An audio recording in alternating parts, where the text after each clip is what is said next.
Nithyananda Paramashivam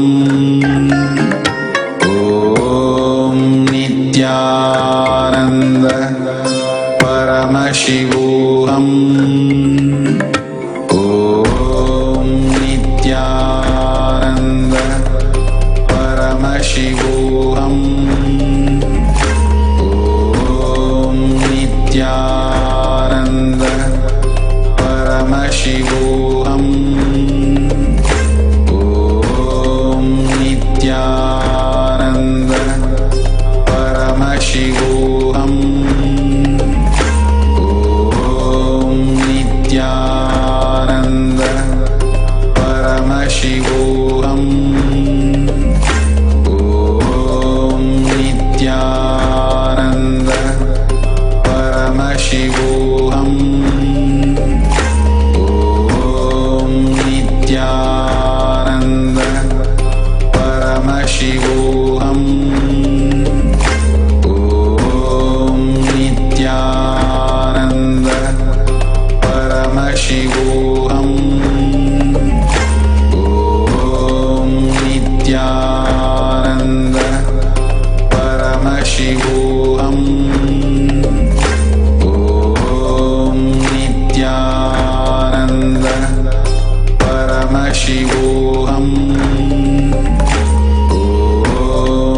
Nithyananda Paramashivam Om Nithyananda Paramashivam Om Nithyananda Paramashivam Om Nithyananda Paramashivam Om Nithyananda Paramashivam Om Nithyananda Paramashivam Om Nithyananda Paramashivam Om Nithyananda. Connecting with the divine with your eyes closed is meditation. Connecting with the divine with your eyes open is darshan. Come, let us all now move from meditation to darshan. Slowly, very slowly, please open your eyes.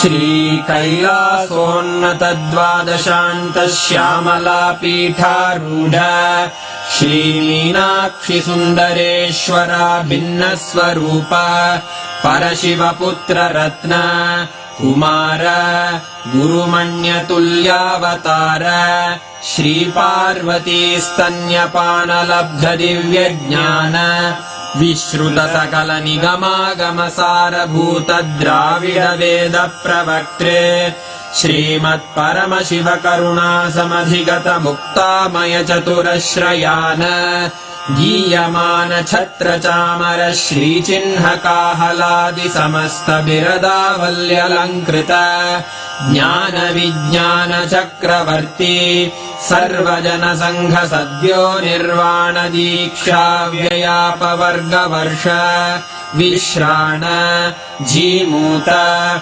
Paramata Kalabha Kesari Shaiva Siddhanta Sthapana Charya Shri Rajadhiraja Pandya Maharaja Guru Kshapana Shakyadi Mahandhakara Nivarana Jnana Bhanu Vikshana Narharha Dhvajochedana Purvaka Shrimad Vrishabhadhvaja Sthapaka Shaiva Samaya Kartre Sarvajna Pitharudha Shri Jagatguru Shri Jnana Sambandha Deshika Swami Vagisha Sundara Manikya Vachaka Swaminam अवतारभूत श्रीज्ञानसम्बन्धस्वामि पुनरुद्धृत श्यामलापीठ सर्वज्ञपीठ त्रिनवत्युत्तरद्विशततम गुरुमहासन्निधान अरुणगिरियोगीश्वर परम्परागत अरुणाचल सर्वज्ञपीठ गुरुमहासन्निधान कैलास परम्परागत काञ्ची कैलास सर्वज्ञपीठ त्रयस्त्रिंशदुत्तरद्विशततम गुरुमहासन्निधान नित्योत्सव नित्यमङ्गल नित्यकल्याण नित्यरजित कैलास परम्परागत आदिकैलास नित्यानन्दपीठ महासंस्थान महासिंहासन पीठकर्तः साक्षात् श्री परमशिव समुद्भूत कैलास परम्परागत वैवस्वतमनु इक्ष्वाकु हरिश्चन्द्र भगीरथ श्रीरामचन्द्र शूरसेन इत्यादि अनवच्छिन्न सार्वभौम चक्रवर्ति परम्परागत चतुष्षष्टि योगिनी मण्डित चतुष्षष्टि सम्प्रदाय प्रवर्तक मनुधर्म शासन सूर्यवंश प्राप्त सर्वज्ञपीठ सुराङ्गी साम्राज्य मूर्धाभिषिक्त चूडामणे साक्षात् श्री परमशिव समुद्भूत कपिल महागुरु पुनरुद्धृत महानिर्वाणिपीठ अष्टोत्तर सहस्र श्री महामण्डलेश्वर साक्षात् श्री परमशिव सिंहासनाभिषिक्त समस्त गणनायक श्री महागणपति समारंभ अनवच्छिन्न पीठाधीश्वर गुरु परंपरा प्राप्त अटल पीठ अष्टोत्तर सहस्र श्री अटल पीठाधीश्वर धर्म मुक्ति स्वर्गपुर स्वर्ण पीठ त्रयोविंश गुरु महासन्निधान कैलास परम्परागत आदिपीठ सर्वज्ञपीठ जगद्गुरो श्री कैलास पुनरुद्धारक श्री कैलास परमाचार्य श्रीमत्परमहंस परिव्राजकाचार्य वर्य सच्चिदानंद प्रणव स्वरूप श्रोत्रिय ब्रह्मनिष्ठ श्रीमज्जगद्गुरु श्रील श्री भगवत् श्री नित्यानंद परमशिव श्री ज्ञान संबंध देशिक परमाचार्य स्वामिन् अत्रागत्य परिपाल्य च अस्मान् विज्ञान वितरणेन विजयी भव जय जय।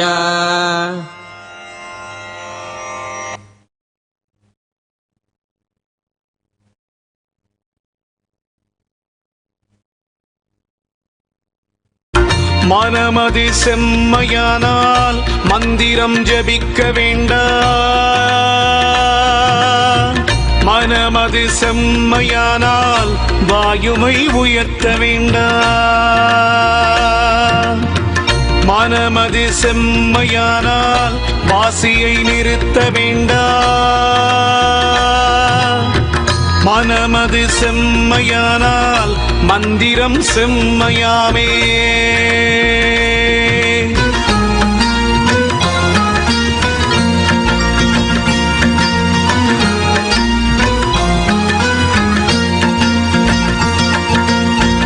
உண்ணும்போது உயிரெழுத்தை உயர வாங்கி உறங்குகின்ற போதெல்லாம் அதுவேயாகும். பெண்ணின் பால் இந்திரியம் விடும்போதெல்லாம் பேணிவலம் மேல் நோக்கி அவத்தில் நில்லு. தின்னுங்கா இலை மருந்தும் அதுவேயாகும். தினந்தோறும் அப்படியே செலுத்தவல்லார் மண்ணூழி கால மட்டும் வாழ்வார் பாரு.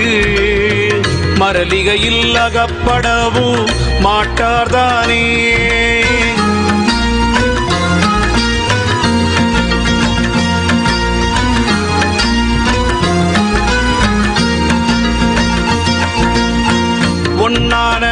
உச்சி வேளி தாண்டி நின்று உமையவளும் கணபதியும் முந்தியாகி விண்ணுளியம் அம்பரம் ஓம் அவ்வும் உவ்வும் விரித்தபரம் ஒருவருக்கும் எட்டாதப்பா பண்ணான உன்னுயிர்தான் சிவமதாச்சு பார்க்கடலில் பள்ளி கொண்டான் விண்டுவாச்சு கண்ணான கணபதியை கண்ணில் கண்டால் கலந்துருகியாடுமாடா ஞானம் முற்றே விந்தி நிலை தனியறிந்து விந்தை கண்டால் விதமான நாதமது குருவாய் போகும் அந்தமுள்ள நாதமது குருவாய் போனால் ஆதியந்தமான குரு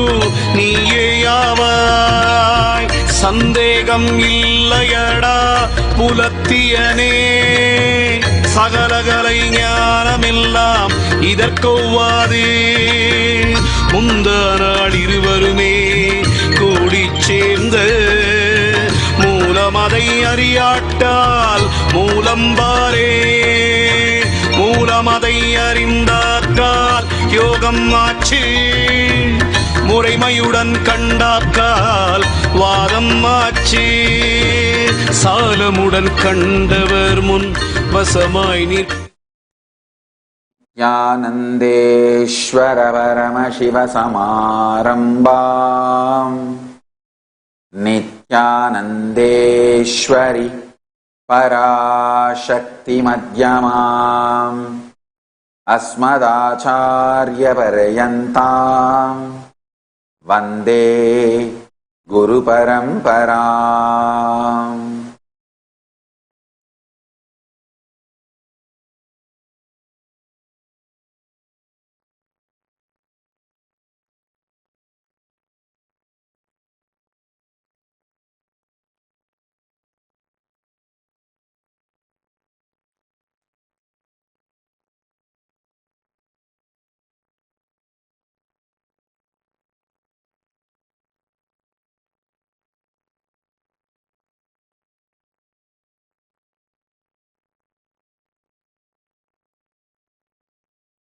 I welcome you all with my love and respects. I welcome all the practicing Hindus all over the world, all the Sarvanyapita Kartas, Yajamans, manifestors, Sri Mahans, Mahans, Kotari, Tanedar, Kayakalpa Yoga participants, Kailasas, NHU students, Kailasas, E-Gurukul students, and thousands of Paramashivoham participants who have logged in from all over the world having Nayana Diksha. I welcome all the living and practicing Hindus and everyone watching us live on Kailasas NTV, Kailasas Hinduism Now TV, Kailasas Enlightened app, Kailasas Nayana Diksha and other social media platforms. I welcome all of you with my love and respects.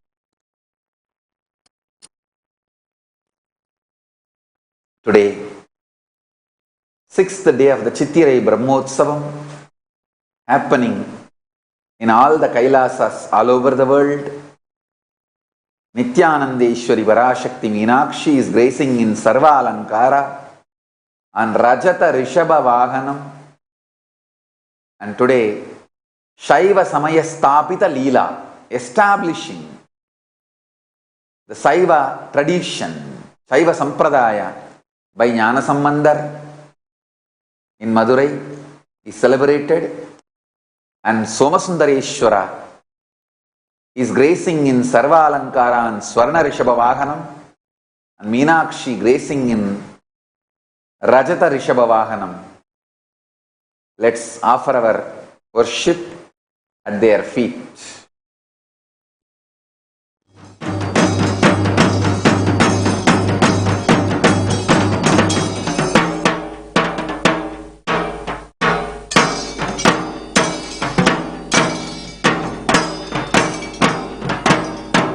गौरीं काञ्चनपद्मिनी तटगृहाम् श्रीसुन्दरेशप्रियाम् आरण्यसुवर्णकन्दुकपरिक्रीडाविलोलामिमाम् श्रीमत्पाण्ड्यकुलाचलाग्रविलसद् रत्नप्रदीपायिताम् मीनाक्षीं मधुरेश्वरीं शुकधराम् श्रीपाण्ड्यबालां भजे।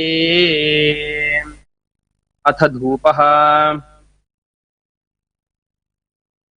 ॐ धूरसि धूर्वधूर्वन्तं धूर्वतयोऽस्मान् धूर्वति तन्धूर्वयं वयं धूर्वामस्मन् देवानामधितमं पप्रितमं जुष्टतमं वह्नितमं देवभूतममहृतमसि अविर्धानन्दृगम्भस्त्वमाह्वार्मित्रस्य त्वा चक्षुषा प्रेक्षेमा भेर्मा संविक्ता मात्वाहि गुष्टम्।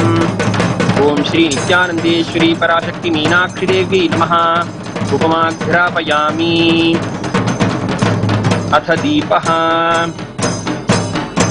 ॐ उद्दीप्यस्वजातवेदोपघ्नन्निरृतिं मम पशुगिष्टमह्यमापह जीवनं च दिशो दिश मानो हि गुंसि जातवेदो कामश्वं पुरुषं जगत् अबिभ्रदग्न आगहिष्यामा परिपातय।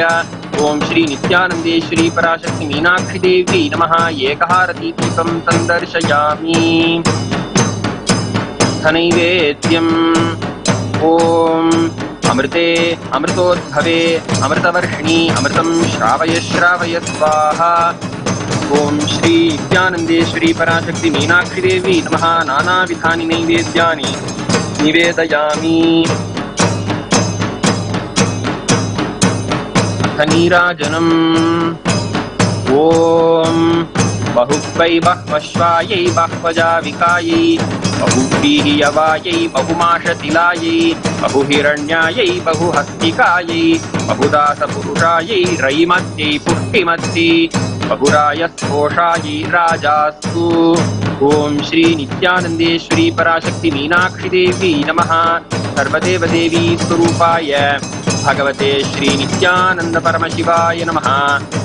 सर्वोपचार पूजार्थे सर्वापराधक्षमापनार्थे समस्तमङ्गलप्राप्त्यर्थे आनंद महामङ्गलनीराजनं सन्दर्शयामि।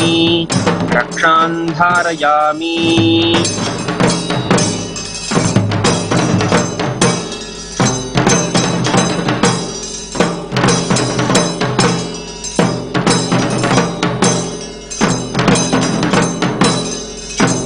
चतुर्मुखाननारविन्दवेदगीतमूर्तये चतुर्भुजानुजा शरीरशोभमानमूर्तये चतुर्विधार्थदानशौण्डताण्डवस्वरूपिणे सदा नमः शिवाय ते सदा शिवाय शम्भवे।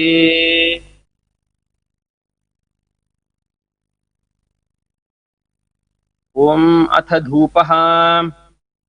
ॐ धूरसि धूर्वधूर्वन्तं धूर्वतयोऽस्मान् धूर्वति तन्धूर्वयं वयं धूर्वामस्मन् देवानामधितमं पप्रितमं जुष्टतमं वह्नितमं देवभूतममहृतमस्य विद्धानं माह्वार्मित्रस्य त्वा चक्षुषा प्रेक्षेमा भेर्मा संविक्ता मात्वाहि गुंष्टम्। ॐ श्री नित्यानन्देश्वर परमशिव सोमसुन्दरेश्वर स्वामिने नमो नमः। धूपमाघ्रापयामि। अथ दीपः। ॐ उद्दीप्यस्वजातवेदोपघ्नन्निरृतिं मम पशुगिष्टमह्यमापह जीवनं च दिशो दिश मानो हि गुंसि जातवेदो कामश्वं पुरुषं जगत् अबिभ्रदग्न आगहिष्यामा परिपातय। ॐ श्री नित्यानन्देश्वर परमशिव सोमसुन्दरेश्वर स्वामिने नमो नमः। एकहारती दीपं सन्दर्शयामि। अथ नैवेद्यम्। ॐ मधुवातारतायते मधुक्षरन्ति सिन्धवः माध्वीर्नः मधुनक्तमुतोषति मधुमत्पार्धुम्रजः मधुद्यौरस्तुनः पिता मधुमान्नो वनस्पतिर्मधुमागम् अस्तु सूर्यः माध्वीर्गावो भवन्तु नः मधु मधु मधु। ॐ श्री नित्यानन्देश्वर परमशिव सोमसुन्दरेश्वर स्वामिने नमो नमः। नानाविधानि नैवेद्यानि निवेदयामि। नीराजनम्। ॐ ॐ सोमो वा ये तस्य राज्यमादत्ते यो राजासन् राज्यो वा सोमेन यजते देवसुवामेतानि हवीगुंषि भवन्ति य एतावन्तो वै देवानागं सवाः स एवास्मै सवान् प्रयच्छन्ति स एनं पुनस्त्वन्ते राज्याय देवसूराजा भवति ॐ निरञ्जनाय विद्महे निराभासाय धीमहि तन्नः शिवः प्रचोदयात् ॐ श्री नित्यानन्देश्वर परमशिव सोमसुन्दरेश्वर स्वामिने नमो नमः सर्वदेव देवी स्वरूपाय भगवते श्री नित्यानन्द परमशिवाय नमः सर्वोपचार पूजार्थे सर्वापराधक्षमापनार्थे समस्तमङ्गलप्राप्त्यर्थे आनन्द महामङ्गल नीराजनं सन्दर्शयामि रक्षां धारयामि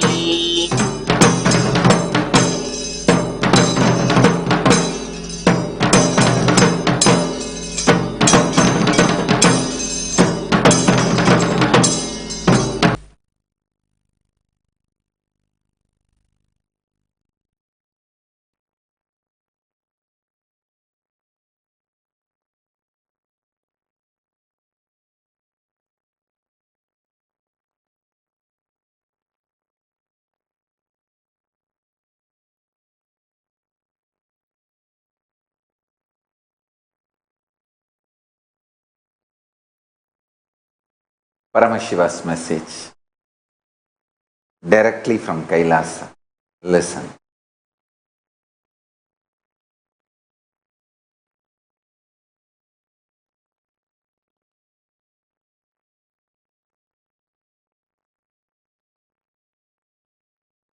Invoke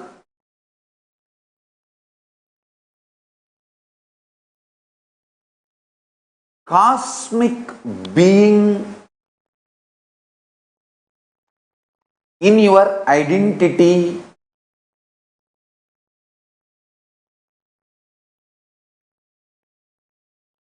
you can invoke Ganesha or Subramanya, Shiva, Devi, Vishnu, Surya, any one of the cosmic being, Guru.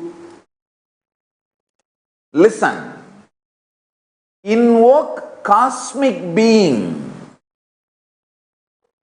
in your identity. You will manifest such extraordinary energy and higher life. Understand? Fundamentally, Hinduism is science of invoking cosmic beings in you. That is why before even you start developing the primal OCD, obsessive compulsive disorder, understand? The primal OCD, obsessive compulsive disorder, you start developing before the age of 7. What I call as root pattern. Being driven by fear and greed. Please understand. Listen carefully. All human beings, other than who are initiated before the age of 7 and started manifesting their Ishtadevata, other than those few blessed, fortunate, who are initiated and started manifesting their Ishtadevata before the age of 7, everyone else is suffering with OCD. Please understand, society, unconscious humanity, politicians, everyone wants you to be in OCD, having obsessive compulsive disorders, so you can be exploited. The idea, money is security for your future. The idea of insurance, what do you call? 401k. In India, the retirement insurance. All All these are obsessive compulsive disorders. You are made to believe. You are forced to believe. The obsessive compulsive disorder in the core of your being, and various stupid ideas you are made to believe, and that ideas start developing obsessive compulsions. See, in the beginning you are forced, you are brainwashed by society, mass media, cult, that money is the only security for future. Then once you start getting brainwashed, the obsessive compulsive disorder starts. In every level you feel money is the only thing in the life. Then all the beliefs, thought currents related to that money and related to the actions you perform because of those obsessive compulsive disorder, everything put together, I call it as delusion. People who brainwash you, methodology they use to brainwash you, and how you start getting brainwashed in the initial level, and how it evolves as obsessive compulsive disorder. After some time, even if you know you have enough money to buy anything which money can buy, even after acquiring so much money, you don't stop working for money, because by now it has become obsessive compulsive disorder. I tell you, the corona has taught a big lesson for the humanity. Money is not security for life or future.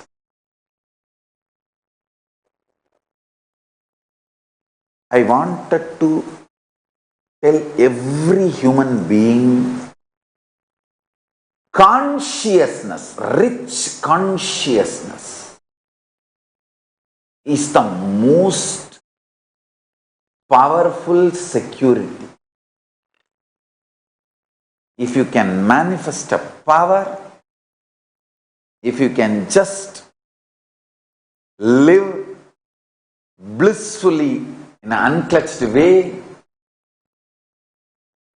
if you can just radiate consciousness within you and the people around you, that is the most powerful, important security.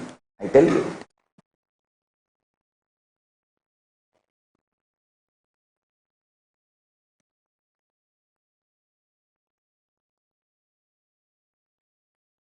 I am making multiple statements today. I will now organized way present it to you all. Listen. First thing, get initiated and start manifesting the cosmic being in your identity. Understand, Paramashiva exists. He is a living being, all powerful, all knowing, who just creates, maintains, destroys, rejuvenates, puts in delusion, pulls out of delusion, liberates.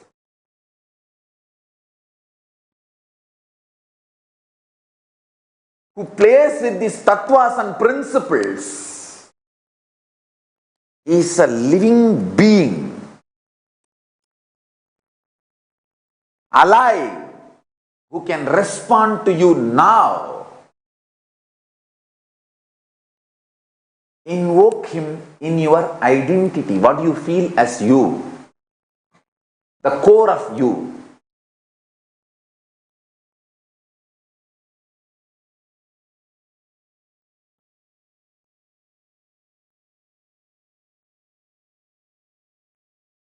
Listen.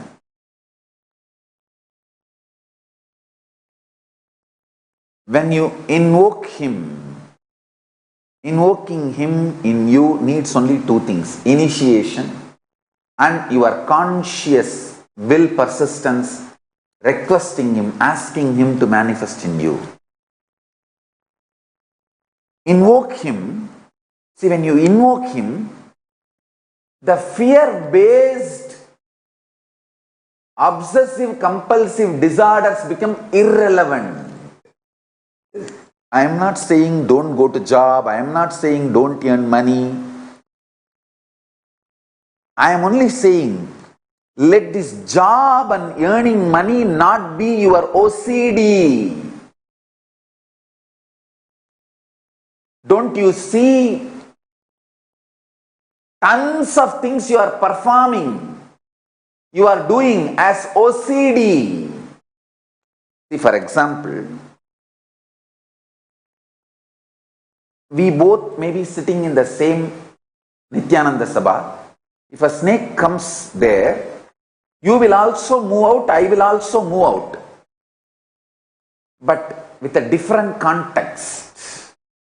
You can check my pulse, it will not increase. I will not move out because of OCD. Understand? Listen carefully. I am not saying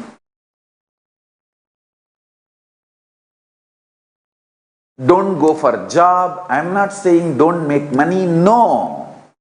I am only saying don't do it as a OCD, obsessive compulsive disorder. Do it out of extreme clarity. Hindu is a being who invokes cosmic being in his identity. Your Ishtadevata becomes your core existence. You can have, the Hinduism gives beautiful choices. You can connect with Ganesha, Subramanya, Shiva, Shiva's multiple forms, Nataraja, Kala Bhairava, Swaranagarshana Bhairava, Somaskanda, Tyagaraja, Arunachaleshwara, Sundareshwara, Sukha.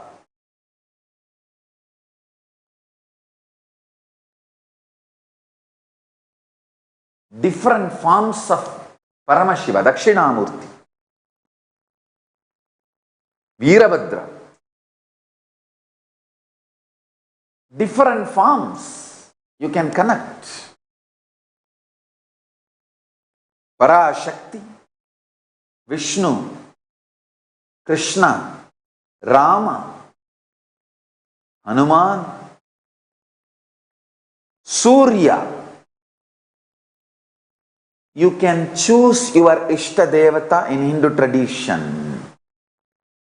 Even Guru cannot change your Ishtadevata. If you say, I have not chosen my Ishtadevata, please you choose for me. Guru can choose. But if you say, I have chosen, this is my Ishtadevata, please give me the mantra. He cannot say, no, no, no, your Ishta is different. No. The Ishtadevata you chose, for that only Guru can give mantra. Understand? Invoke the Ishtadevata in your identity. Morning when you wake up, your waking up should not be obsessive compulsive disorder, OCD. No.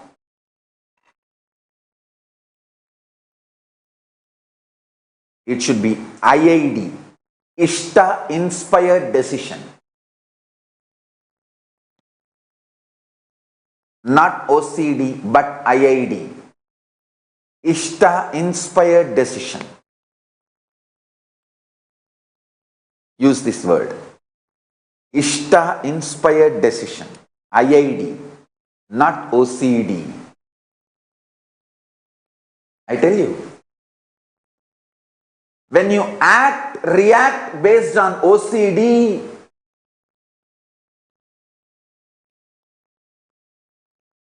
you feel stuck, suffocated. You don't know how to do, what to do, and finally end up in literally depression, frustration, living dead or suicide itself. All the problems of the human life, all the sufferings and pains humanity is going through, the source is OCD you started developing from your root pattern. Before the age of 7, from your root pattern, you develop your OCD. That is why in Hindu tradition, as early as possible, the child should be initiated and it should start manifesting Ishtadevata. Ishtadevata inspired, Ishtadevata mantra, Ishtadevata manifesting in its being. See, for example, morning, the moment I became aware of this world, the first thing is Paramashiva manifesting. There is no OCD for me to jump out of bed. No fear or greed or OCD to jump out of bed. Paramashiva is manifesting. Come on. Now Paramashiva will do his work. What a way to wake up. And I know my disciples are waiting for me to see me. My kids are waiting all over the world. My disciples are waiting all over the world.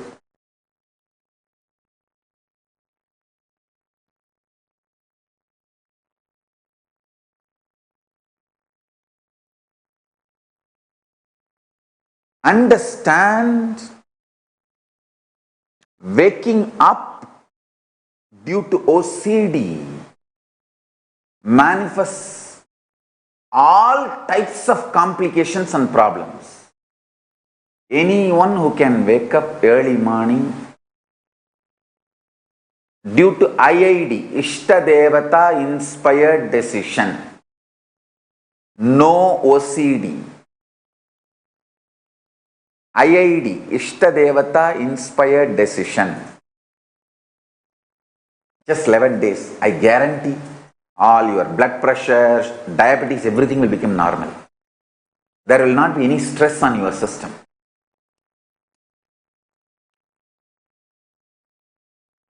My whole work in this Paramashivam level 2 is to move you out of OCD to IID. Obsessive compulsive disorder lifestyle to Ishtadevata inspired decision making lifestyle. From OCD to IID. This Ishtadevata is actually a living cosmic being. Even these neo-Hindus, the anti-Guru Hindus don't believe these gods are really alive. They think, no, these are all some principle defined and like a caricature cartoon drawn to explain certain principle. They lose pasangla.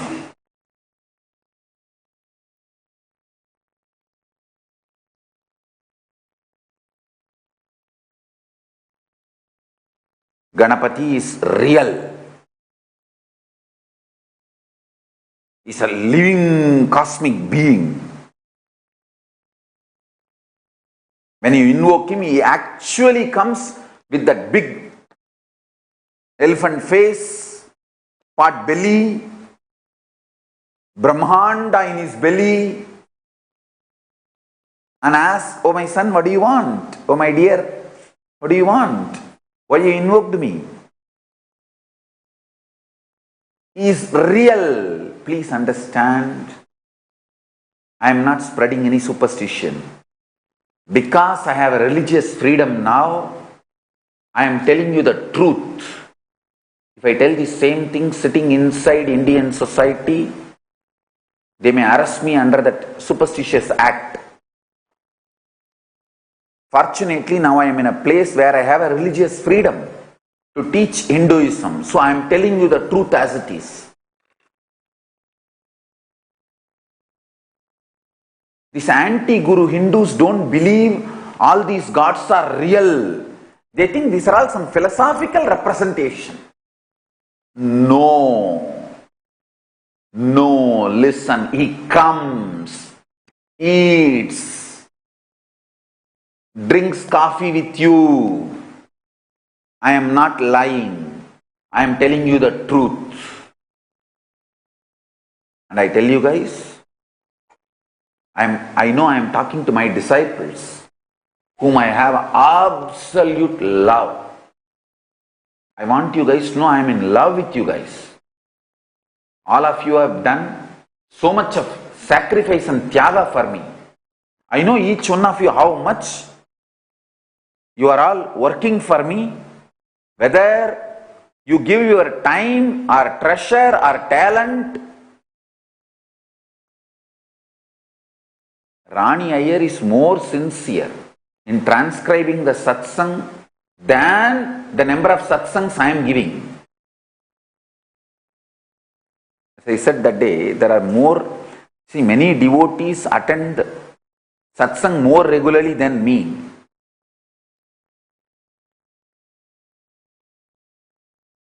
Devarupa, Ma Devarupa from Bangalore, she sends complete accounts to me.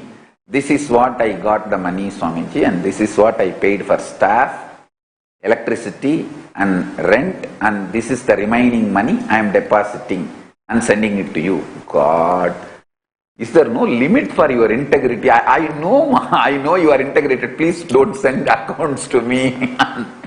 It's little extreme sincerity. Extreme sincerity. I want Devarupa to know, even Biddi Ashram does not give accounts to me. Even my ashrams don't give such detailed accounts to me.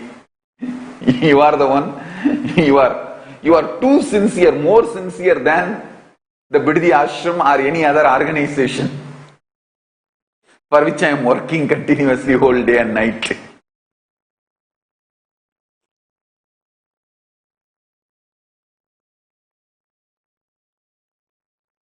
I love you all, guys. I tell you.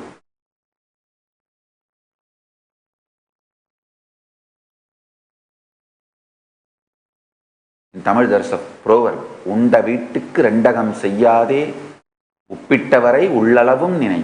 Person who gave salt for your food, forever be integrated to that person.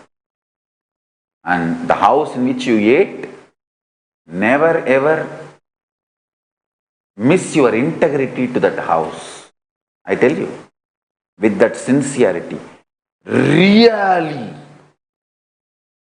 Ganapati, Paramashiva, Devi, Vishnu, all of them are real living beings. You can invoke them, they appear. Understand? Every day, almost 1 or 2 hours, I will sit and talk to all of them. I don't know how many of you had the opportunity to see my personal puja, Anmartha puja. Almost 2 hours I will be sitting. If they are not real, I am not the fool to waste 2 hours of my life. I am too productive guy. I am very workaholic and I count every minute. Is it useful for my life? 2 hours I will casually sit and talk to each one of them, put flower on them, put little water, and then I will have Nevedyam for them and light one doop stick. And I will be chatting with them. And I am very lazy guy. You guys don't know. I am very lazy guy. I will not lift the hand even once unnecessarily. But in the 2 hours, the number of actions I perform, if you see, everyone I will put the flower and then bow down. And the way I smile and talk to each one of them,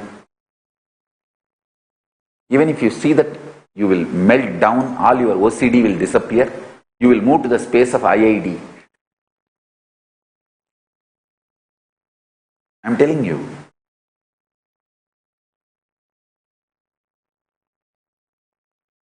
They are all really, really real. Don't think they are just some principle painting done by some rishi to explain certain concept and principle. They are all real beings, cosmic beings.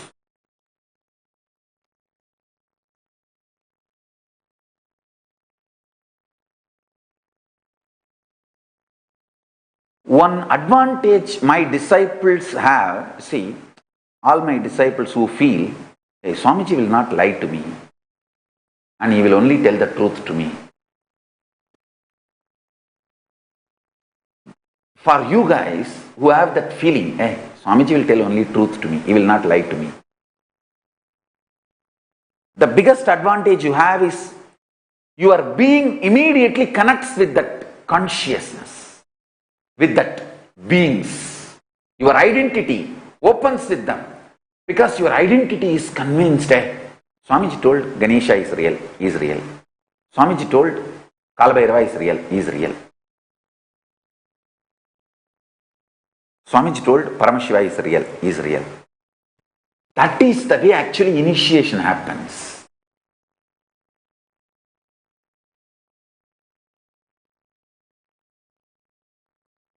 That one initiation and connection happens between you and me, I know for sure you will be enlightened. Today or tomorrow or day after tomorrow you will be enlightened, no doubt.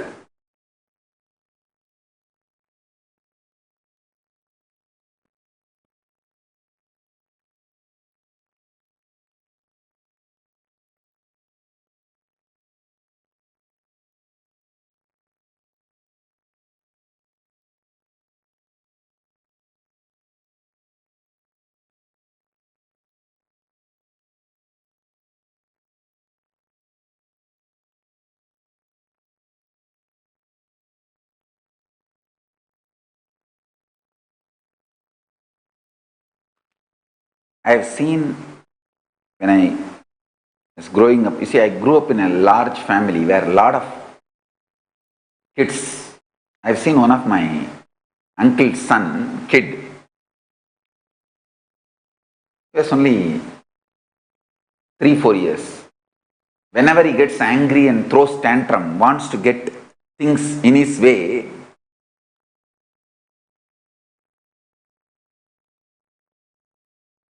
he will roll on the floor and kick the legs, scream. Worst thing is he will do 1, 2. And that itself he will jump and roll just to get attention. Attention. Just to torture the parents. Because now the parents have to clean him up completely and make him take bath, and it's almost like a 1 hour work to cleaning him up. He will do 1, 2, 3. 1, 2 and roll on that. He will do all kinds of tantrum. Dirty himself. See, when he rolls, the whole hall will become dirty. With his 1, 2. He will do all kinds of tantrum. But he's so brilliant, the biscuit in his hand, he will never allow that biscuit to touch his 1, 2. He will keep that very safely, and I have seen he will be messing up with his 1, 2. He will kick that, he will roll on that, but his biscuit will be very safe and he will be eating the biscuit, doing all this drama, doing all this tantrum. The center of the house, he will do 1, 2 and then he will roll on that. He will be having his biscuit in his hand. That biscuit will no way be affected and he will be eating his biscuit in between the crying and tantrum. He will never compromise on his biscuit and nothing will touch his biscuit. But he will be dirtying the whole house and dirtying himself absolutely. But his biscuit will be very safe and clean and he will be eating this biscuit. Same way I have seen many disciples, they throw tantrum, throw all kinds of dirt, mud, scream, fight amongst each other and with the sangar, everything. But one thing, Swamiji's initiation is there for me and somehow I'll get enlightened. Let me hold on to that. That one biscuit, they will make sure it is protected.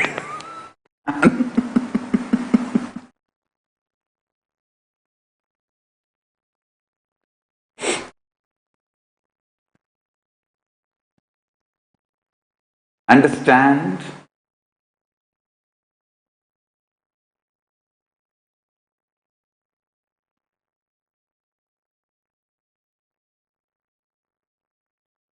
All of you, those who trust Swamiji won't lie to me. I tell you, how much you are alive in your body, to that frequency, what I am telling you is the truth. Paramashiva is living being, cosmic being. He can manifest in your identity the moment you invoke him, request him, connect with him.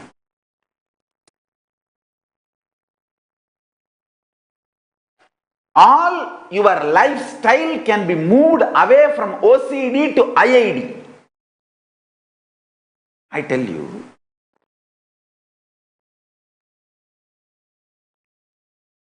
all your decisions and its good, bad effects, results, success, failure, everything finally take it to Paramashiva and cry.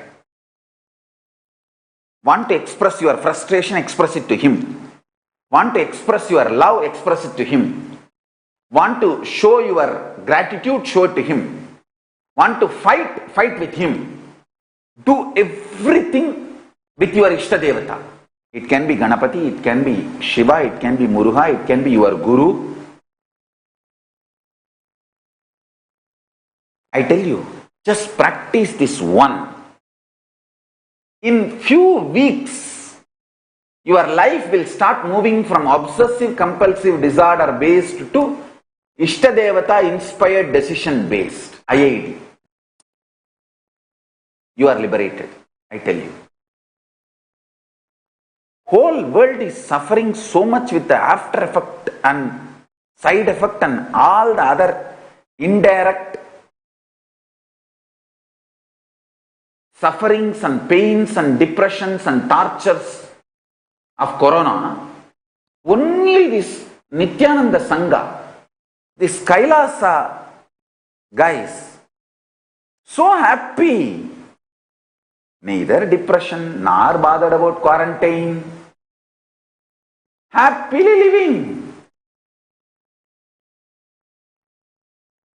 Because already many of you guys have moved to the lifestyle of Ishtadevata inspired decision.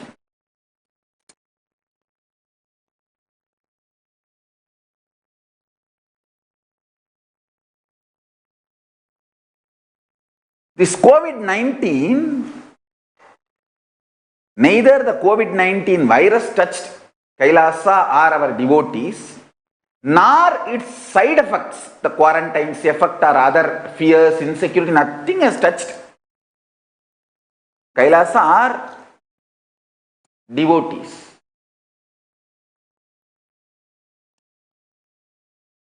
Of course, it cannot touch me, that's different. And it neither touched Kailasa nor touched any of our devotees. The reason is,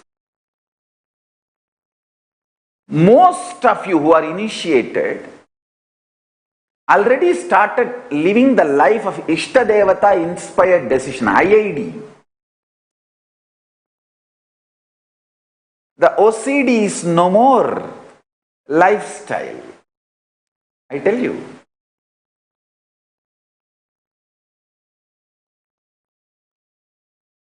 See, when you understand,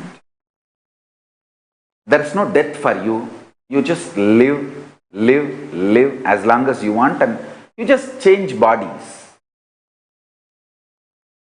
It's not that once you understand, You will not earn money, you will not have bank balance. No, you will have all that. But all of it will not be due to OCD, obsessive compulsive disorder, fear-based. It will not be fear-based. You will just do it as a plan-based. Okay, so I will have all this wealth and keep it there for these purposes, and after that whatever is there, let it go to the kids. And if I want to take one more body, I may want to come back into as my grandson in my son's family or my daughter's family. So I will leave all the wealth to these guys, so they will take care of me. That is why in Hindu tradition it's called Paran. The grandson or the granddaughter is called Paran Perti, means the grandfather comes back as grandson. Grandmother comes back as granddaughter. If they have to take one more birth, it's a science and it is possible. First thing I want all of you to do is get out of this OCD lifestyle. No stress. Do not do anything due to obsessive compulsive disorder. Earning, saving, paying your bills, nothing should be due to OCD. Everything should be IID. Ishtadevata inspired decision. This shift can happen by initiation. And connecting with this, your Ishtadevata, constantly talking to the Ishtadevata, developing a relationship. See, when you start developing a relationship, sometimes what you pray to your Ishtadevata, sometimes what you ask Paramashiva, it may not become immediately reality, successful. You may not know the reason.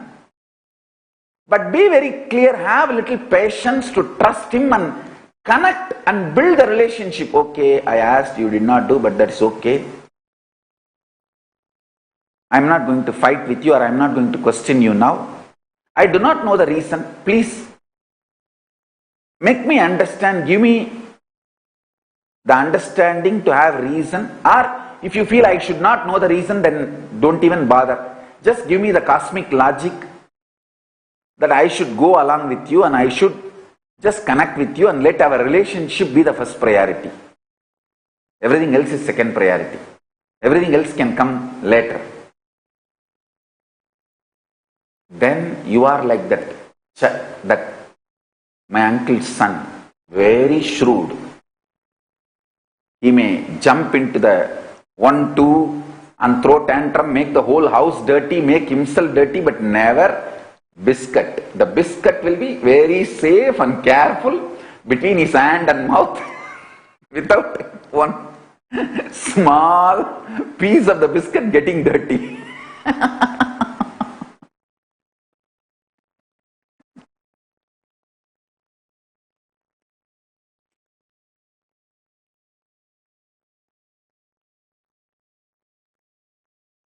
I have some of the Gurukul kids like that. I won't name them now.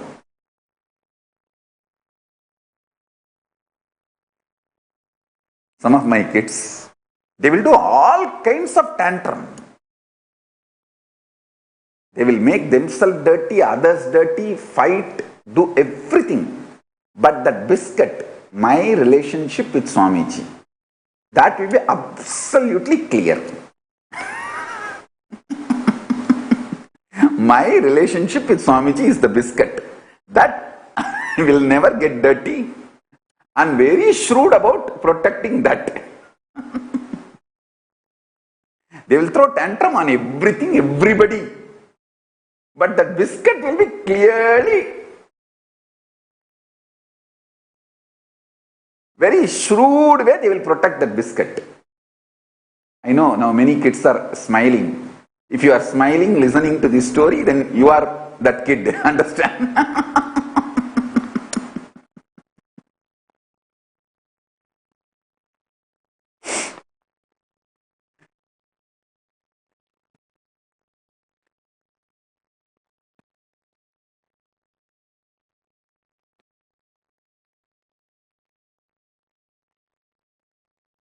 Ishtadevata inspired decision. IID.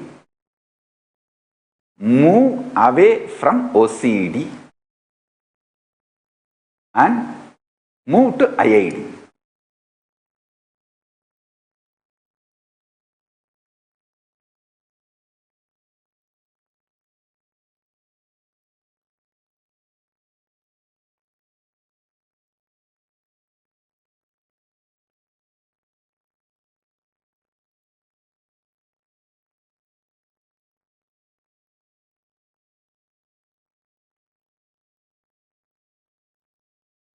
I tell you, if you understood this one point, actually first thing you need to know, you need to internalize. It's because you are constantly functioning as OCD, you feel so much pained about your existence and life. You are frustrated about everything. It's like because you have to live, you are living. That is what OCD makes you feel. Drop that.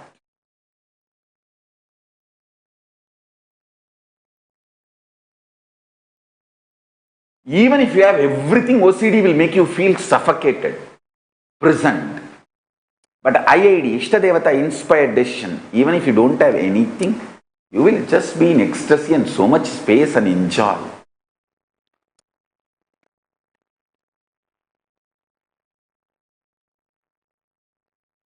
Essence of today's satsang is move from OCD to IID. Actually, if you understand what I am talking, please watch this satsang few more times. You will understand, because I have put many dots. All these dots will fall in sync if you listen to this intensely. You will start living without panic attack, without fears, without obsessive compulsive disorder, OCD. You think OCD, only if it expresses as actions it is OCD. No. There is something called internal OCD. You will be compulsively thinking only in that direction. You are brainwashed so much, you will compulsively think only in that direction. Like whenever you get hungry, this is the exact direction you will be forced to think. You are brainwashed to think and you will think only in that direction.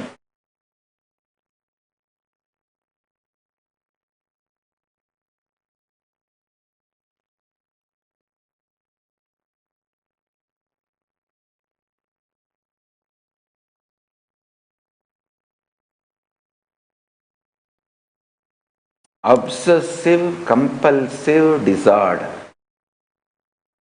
internally and externally, starts from your root pattern. If you start invoking a cosmic being in you and start connecting, it can be, as I said, Ganapati, Subramanya, Shiva, Devi, Vishnu, Surya, your own Guru, and connecting with that Ishtadevata day and night, your life will start moving to IID, Ishtadevata inspired decision. Not OCD, obsessive compulsive disorder. Then your whole life will become heaven, Kailasa. Just you will see the Kailasa starts manifesting in around you. The whole ecosystem will change. The whole ecosystem around you will change. You will get right friends, happy people, inspiring lifestyle, great job, large money, more than all this extreme fulfillment. You will feel, wow, what a life. You will live because you have a purpose, inspired. You will not be alive just because you are born and don't know how to die. No, you will not be dragging yourself. OCD makes you suffocated and dragging. IID makes you ecstatic and inspired.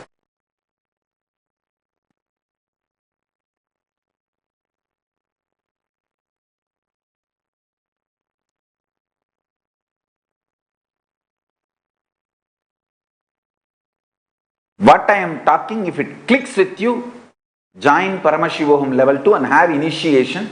Make those gods, Kailasas, cosmic beings manifest in you. I tell you, it is possible. Don't think that because I have no other work, I have dressed up all this and I am sitting here. I am not interested in cheating you. You are not that big worthy to cheat. What will I gain by cheating you? You yourself a beggar.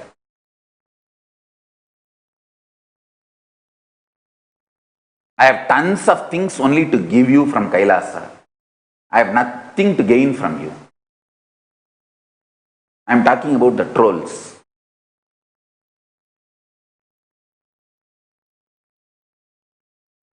If somebody thinks I am here to cheat, I have nothing to gain by cheating you, and you are not that big guy that I have something to gain from you by cheating.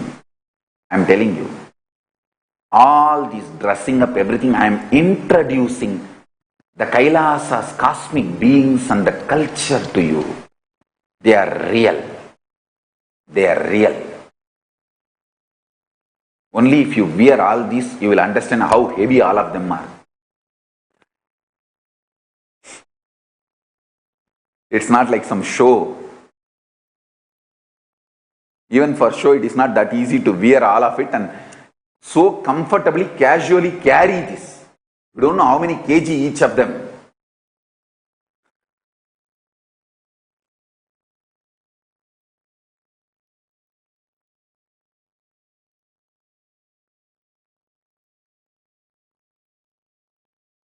I am telling you. I am just showing all this to invoke those cosmic beings in you. To invoke those cosmic beings in you.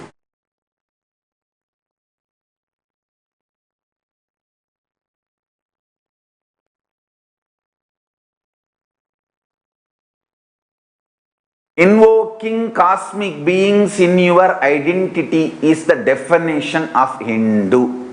Every Hindu should have his Ishtadevata, should be initiated into Ishtadevata connection, whether mantra or sometimes without mantra, just visualizations are given. Sometimes without even mantra or visualization, just some mandalas are given and mentally you are supposed to just draw that mandala again and again and again. So, initiations are various level. Your Guru should have initiated you formally in connecting with your Ishta. This is the basic definition of Hindu. There are some Agora Sampradaya. No mantra is given. No visualization is given. No meditation is given. Nothing. Just certain smell they have to create through incense and other items, herbs. And just they have to sit with that smell. That smell is so powerful that it will invoke the presence of the Guru in their system, and the brain, whole non-mechanical parts of the brain will open up and it will connect with Guru, and they will start manifesting Guru's being and power manifestation. So, you should have initiation connecting you and your Ishtadevata formally. Only that makes you a Hindu. It can be Gayatri Mantra or Samaya Diksha, Shiva Moola Mantra or Vishnu, that Ashtakshari or Sadakshara, Subramania's Shadakshara. It can be anything. your cosmic being, Ishtadevata, and your Guru initiating you with your Ishtadevata. That only makes you a Hindu.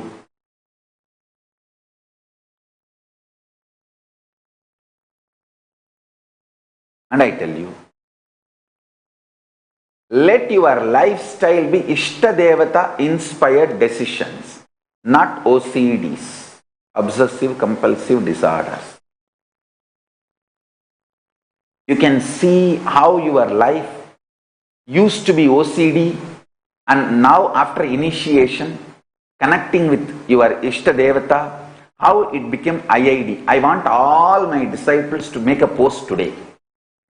5 suffocation and suffering and pain you were going through as OCD, and how after initiation, when it became IID, how you are transformed and your life is different. See, OCD before initiation, before Swamiji, before Nithyananda. IID after initiation, after Swamiji, after Ishtadevata inspired decision. Put clear 5 before Swamiji, OCDs, after Swamiji, IIDs. Do this write-up to show and inspire, enrich everyone, so that the new people will understand what initiation can do to them and how they can move from OCD to IID.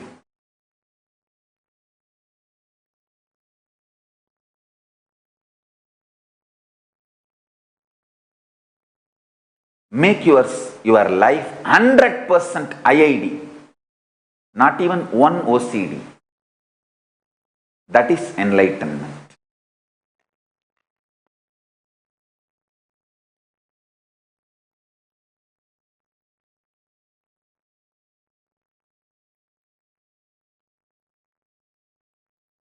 So with this, I bless you all. Let's all radiate with integrity, authenticity, responsibility, enriching, causing, living Shuddhatvaita Saivam. The state, space, living and radiating the state, space, powers, being, superconsciousness. Kailasa and Kailasa and Kailasa of Paramashiva. Paramashivoham. Om Nithyananda Paramashivoham. The eternal bliss, Nithyananda. Thank you. Be blissful.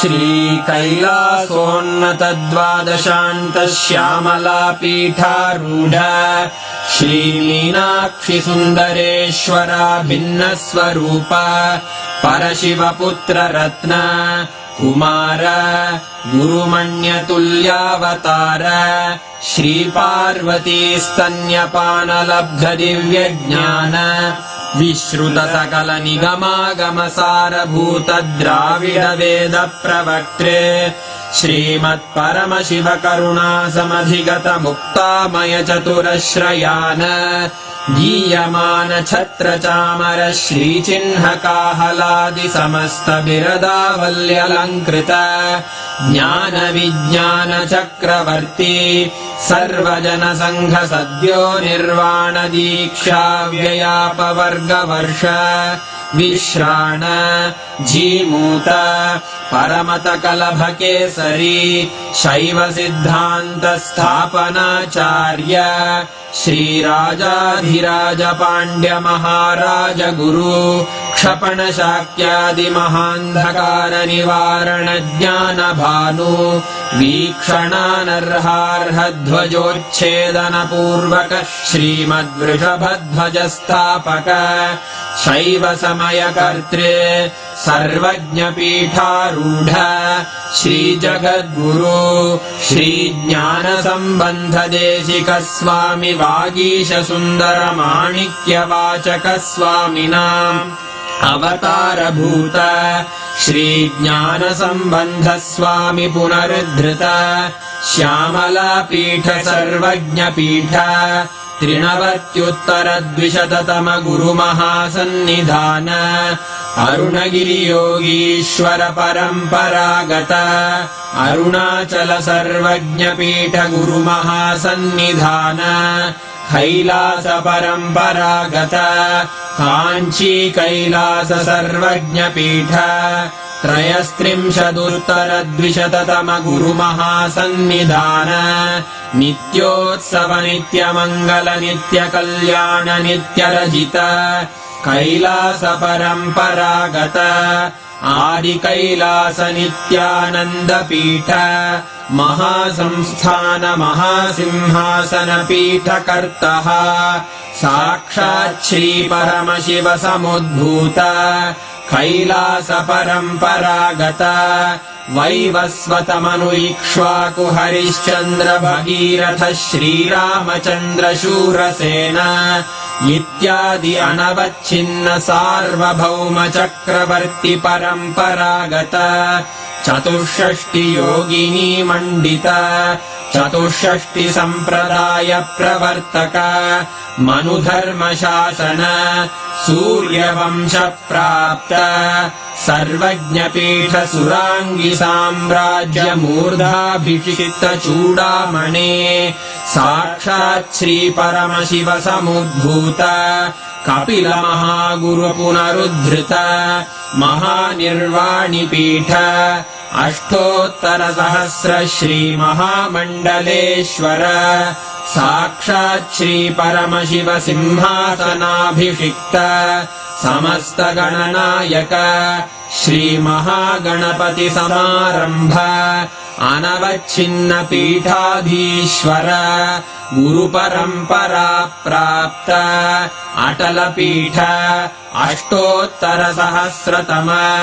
अष्टोत्तर सहस्र श्री अटल पीठाधीश्वर धर्म मुक्ति स्वर्गपुर स्वर्ण पीठ त्रयोविंश गुरु महासन्निधान कैलास परम्परागत आदिपीठ सर्वज्ञपीठ जगद्गुरो श्री कैलास पुनरुद्धारक श्री कैलास परमाचार्य श्रीमत्परमहंस परिव्राजकाचार्य वर्य सच्चिदानंद प्रणव स्वरूप श्रोत्रिय ब्रह्मनिष्ठ श्रीमज्जगद्गुरु श्रील श्री भगवत् श्री नित्यानंद परमशिव श्री ज्ञान संबंध देशिक परमाचार्य स्वामिन् अत्रागत्य परिपाल्य च अस्मान् विज्ञान वितरणेन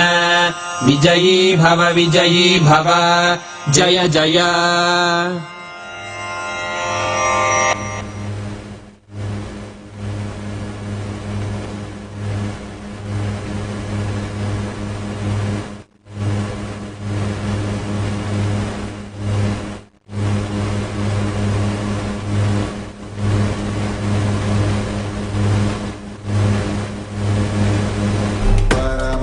परमशिवोऽहम्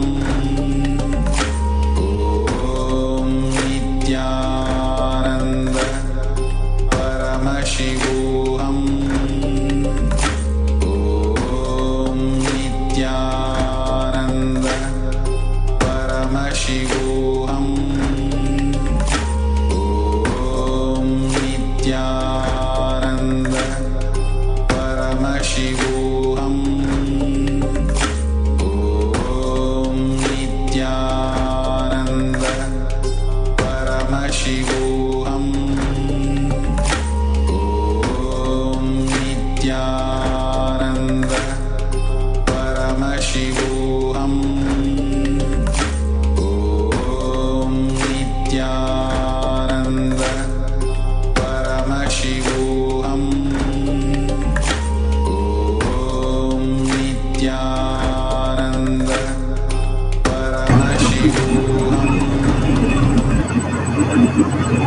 Nithyanandam.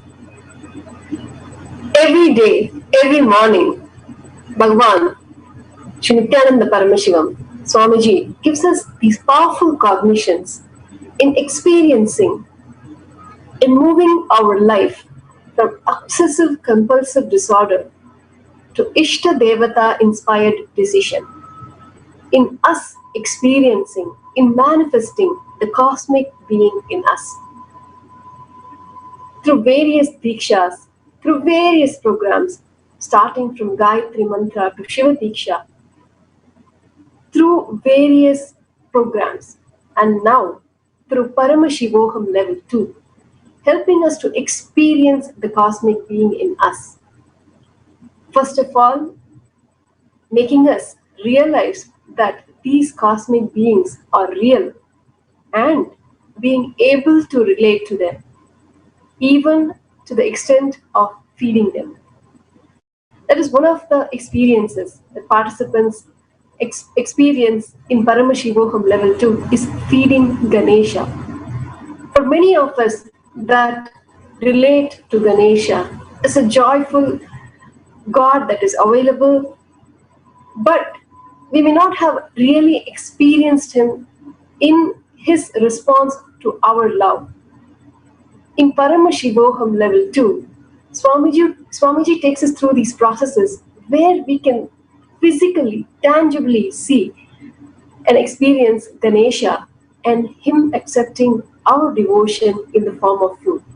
And not only that, through various dikshas and the Bhava Samadhi darshans, connecting and experiencing the different cosmic beings of the cosmic mother, Devi Parashakti, Paramashiva, and Subramanya, and Ganesha, and Kala Bhairava, and Vishnu, and so on, that through these 16 days, we just experience these cosmic beings just filling our being. Just it becomes so natural, moving from experience of suffering, experiencing our low self or the image that we have about ourselves. And everyday life, even when things are supposed to be normal, we suffer with our own being. Moving from this space to even at the worst situation, when the entire world is in lockdown, in this crisis of COVID-19, but just not touched by it, and just enjoying and experiencing the bliss of manifesting those cosmic beings in us. That Diksha, Swamiji, Paramashiva gives us, taking opportunity, making use of this lockdown and helping us to experience the cosmic being. You do not want to miss. If you're seeing, if you're wondering how come Swamiji's disciples are always smiling, just expressing gratitude and bliss, then you definitely need to register yourself to get a taste, to get an experience of Hinduism and the great truths that Hinduism has to offer to the world. Experiencing the cosmic beings, moving from obsessive compulsive disorder to Ishtadevata inspired decisions every moment of our life. So become a part, register yourself at paramashivoham.org to experience Paramashiva himself. The next season starts on May 7th, available in both timings, India zone as well as in US, to make use of this greatest opportunity, the greatest gift that Paramashiva has to give from Sri Kailasa that he has brought for us. Paramashivoham level 2. Register at paramashivoham.org. Thank you, Nithyananda. Just wanted to share, Nithyananda everyone, Parashara here. Just wanted to share on my day 3 of Paramashivoham level 2. And that was yesterday, but I just wanted to do a quick sharing about the program. We were literally manifesting powers for hours, literally for at least more than 4 5-6 hours straight. We were manifesting powers. It was so amazing, so powerful. When we were feeding Ganapati, when we were feeding Ganesha, and I had so many conversations with Ganesha. Ganesha was telling me I first gave him some almond milk. He drank a little bit of almond milk, but he didn't drink everything. Then some chocolate milk. Then he decided he didn't like the chocolate milk. So then there was some kanji I made. So then I gave him some kanji. He ate like one piece of rice. So it's like all these little things that didn't allow me to like really get a full video of him doing something other than partial things. So I declared that I am going to for the next other 24 hours, whenever there's time between and other power manifestation, and even on my own free time, to spend time with Ganesha, with Ganapati, and to feed him, to successfully, fully manifest the power of feeding Ganesha and experiencing oneness with Ganapati and Paramashiva, and manifest that. So I hope you guys know it is not too late to join the program. It's very, very powerful, and it's very, very detoxing. I haven't slept for like 2-3 days now because in New York the time it starts at like 8:30 at night, and then it goes on till 8:30 in the morning. Sometimes it goes on like an extra 2 hours, and then after that I have a routine. Even without the program, Adinavasis like have routine, so we would do like our kriya and yoga and our puja, etc. So because of that, the day really starts like, I would say, near noon, and then after that just like get whatever done like during the day, and then by the time comes around, the next session for the program begins. So there's really no time for sleeping. Also, it's almost as if like you're being in Bidity again, with Swamiji physically being there. You're like running around all the time and never having time to like for comfort. It's always like one situation to the next, never like an in-between. So I hope you guys can make it for the program. If whatever it is that you need, whether it's time, whether it's work, whether it's relationship, whether it's wealth related, anything, it is definitely worth it to manifest powerful cognitions and make time for this program. You guys have till the 27th to join.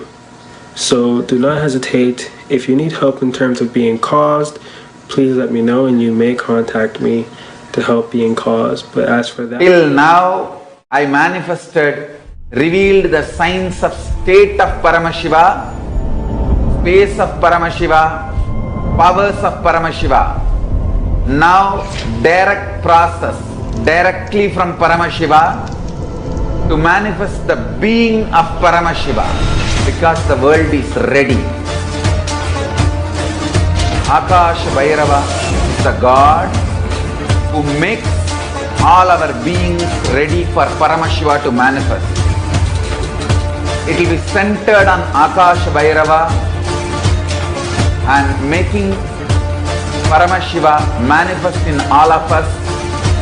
The program will be Guru Dakshina based. It will be dependent on you. You can't put any monetary value for it. If 10,000 of us can sit together and manifest the being of Paramashiva, not only we will heal the coronavirus in the whole world, we will give a super conscious breakthrough to the world. Whatever I was talking after the great fast, I am going to make that all into reality. This will be the most life positive happening on planet Earth. All of you, make the decision to attend Paramashivam from simple integrity. My purpose is to make you attend sincerely, that's all.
Paramashivoham. Om Nithyananda Paramashivoham. Om Nithyananda Paramashivoham. Om Nithyananda Paramashivoham. Om Nithyananda. Nithyananda. Let's start the power manifestation session. Let's sit straight, visualize Bhagwan in third eye, and let's start with the Sadguru Vandanam. Nithyanandam Paramasukhatam Kevalam Jnanamurtim Dvandvatitam Gaganasadasham Tattvamasyaadilaksham Ekam Nityam Vimalamachalam Sarvadi Sakshibhutam Bhavatitam Trigunarahitam Sadgurum Tam Namami. Nithyananda, such a beautiful darshan, Muruga darshan, and such a beautiful initiation from Bhagwan and powerful cognition, how we can move from OCD, the compulsive pattern that constantly harasses us, to the higher reality. The Ishtadevata inspired decision is the ultimate way of experiencing the possibility. So now let's start.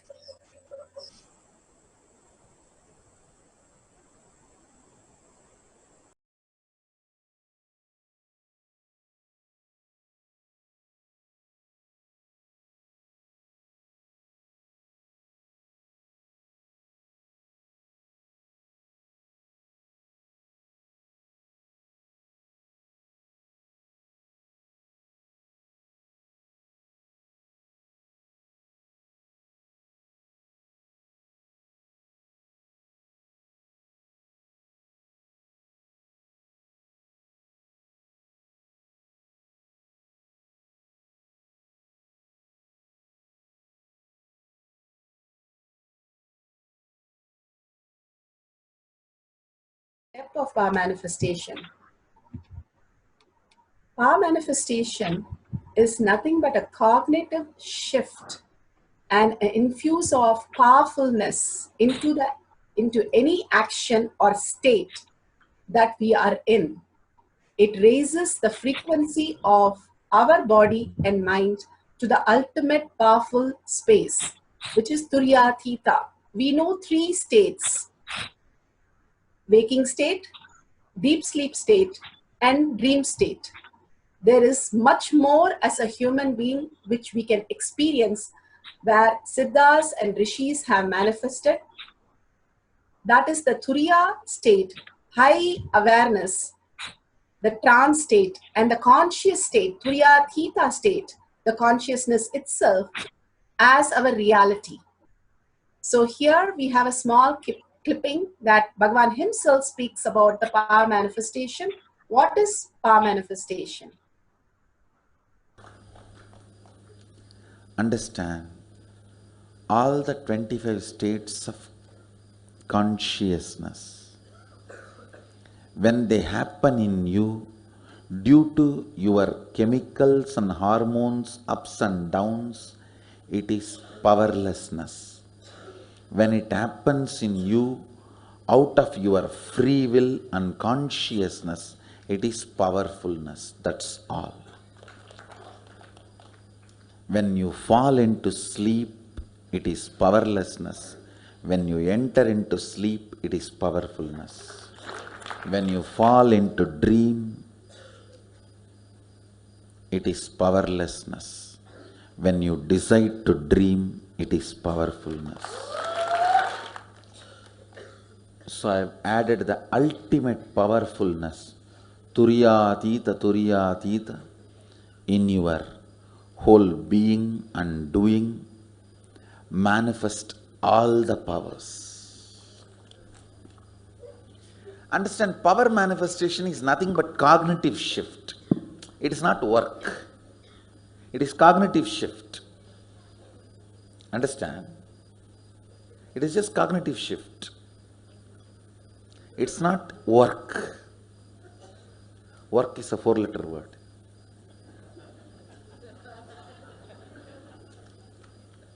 Power manifestation is cognitive shift, playing with life, playing with being alive. Static matter, dynamic activity, strategic existence, all these three has no boundary. You are one with it. You are alive in everything. Everything listens to you. Everything decides as you want.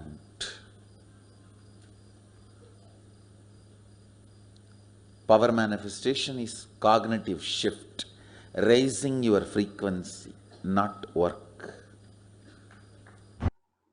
Bhagavan beautifully described how we can raise our cognition if we are intense understanding how Paramashiva in us can manifest the reality that we want.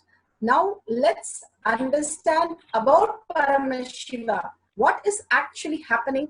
The 5 phases and 5 phases of Paramashiva. The Srishti, the manifestation, Shriti, the sustenance, the Samhara, regeneration or destruction, Trabhava, the pulling out of delusions, and Anugraha, the liberation itself happens. Now we'll hear it from Bhagavan's. Start living the higher truth of reality, the existential reality.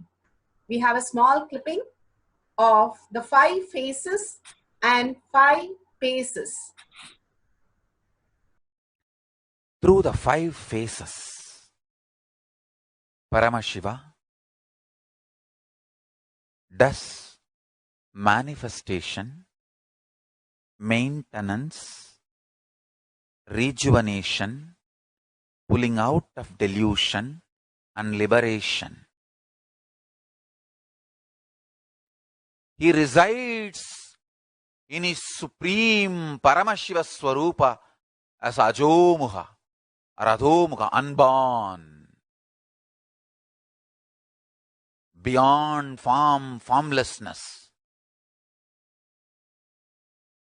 Is Paramashiva Swarupa. That Paramashiva Swarupa manifests with these 5 phases as Sadashiva, Tatpurusha, Vamadeva, Ahora, Satyojata, Ishana. 5 phases he manifests and does the Panchakritya, Srishti, manifestation, Sthiti, sustenance, Samhara, rejuvenation, Trobhava, pulling out of delusion, Anugraha, liberation. Understand? He does all these 5 jobs.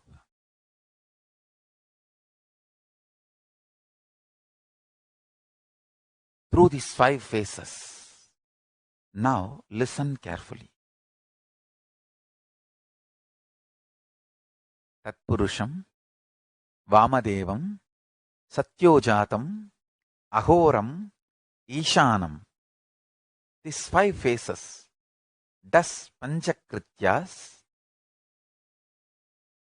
Each phase, each dimension is not just one F-A-C-E phase, P-H-A-S-E phase. It's not just F-A-C-E, P-H-A-S-E. Understand? The creation. Not just creation getting created. Even sustenance need to be created. Destruction need to be created, and pulling out of delusion need to be created. Liberation need to be created. Then creation, manifestation need to be maintained. Maintenance, sthiti itself need to be maintained.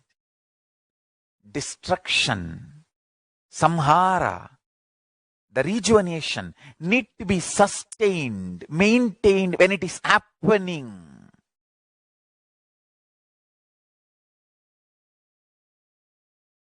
Pulling out of delusion, trobhava, need to be maintained when it is happening. And anugraha, liberation, need to be maintained when it is happening. Those micromilliseconds when it is happening. So understand, Satyojata Murti as 5 face. Ishana Murti as 5 face. Vamadeva Murti as 5 face. Agora Murti has 5 face. Tatpurusha Murti has 5 face. So, Tatpurusha Murti as is 5 face. Agora Murti has is 5 face. Vamadeva Murti has is 5 face. Satyojata Murti has his 5 face. Ishana Murti has his 5 face. All these face. Sustenance manifested, 2nd phase. Destruction manifested, 3rd phase. Pulling out of delusion manifested, 4th phase. Liberation manifested, 5th phase. Then manifestation sustained, 6th phase. The sustenance is sustained, 7th phase. Destruction, rejuvenation is sustained, 8th phase. Pulling out of delusion is sustained, 9th phase. Liberation is sustained, 10th phase. Listen. Then rejuvenation, destruction, rejuvenation is manifested, 11th phase. Rejuvenation is sustained, 12th phase. Rejuvenation is rejuvenated, is 13th phase. Rejuvenation is pulled out of delusion, 14th phase. Rejuvenation is liberated, is 15th phase. Same way, continue. Pulling out of delusion, trobhava. Trobhava manifested, 16th phase. Trobhava sustained, 17th phase. Trobhava rejuvenated, 18th phase. Trobhava is pulled out of delusion, 19th phase. Trobhava is liberated, 20th phase. Then again, listen, anugraha, liberation manifested, 21st phase. Liberation sustained, 22nd phase. Liberation is rejuvenated, 23rd phase. Liberation is pulled out of delusion, 24th phase. Liberation is liberated, 25th phase. Listen, these are the dimensions of Paramashiva. Understand? Meditate on this. That is enough. If your inner space can meditate on this, that's enough. All negativities will be burnt away. The most subtle grooves which will be formed in your brain by meditating on this will manifest the state, space, powers of Paramashiva. Beautifully, Bhagavan now explained the state, space, and being of Paramashiva in all of us. Here we have Bhagavan himself, Paramashiva himself has come down as our Guru to understand Bhagavan, how he has manifested this avatar space. His Divine Holiness, Nithyananda Paramashivam, is a reviver of Kailasa, an ancient enlightenment civilization, the great cosmic bounderless Hindu nation. His Divine Holiness, Nithyananda Paramashivam, is an avatar from Hinduism and a supreme pontiff of Hinduism. His Divine Holiness, Nithyananda Paramashivam, made science of power manifestation, yoga, temple-based university, user-friendly for the modern world. And he survived the worst prosecution in the multi-level by anti-Hindu elements. Kailasa, led by His Divine Holiness, Nithyananda Paramashivam, and his Hindu diaspora are working for global peace. His Divine Holiness, Nithyananda Paramashivam, is a founder of Nithyananda University, which has extended campus in 150 countries. His Divine Holiness, Nithyananda Paramashivam, is 293rd Guru Mahasannidhanam of Shamala Pita, Sarvanya Pitam, and Swaragapura Adinam, and present Maharaj of Suryavamsa Surangi Samrajyam.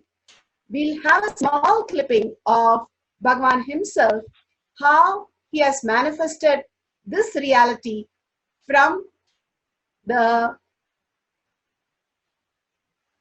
he has manifested from a village boy to how he has manifested into Kailasa.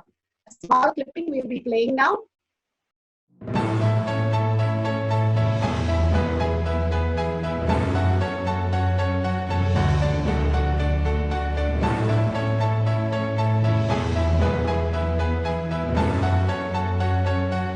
Everything is infinitely powerful. You realize your potentiality. You establish yourself in the completion, space of completion. You are God, that's all. All of us are gods.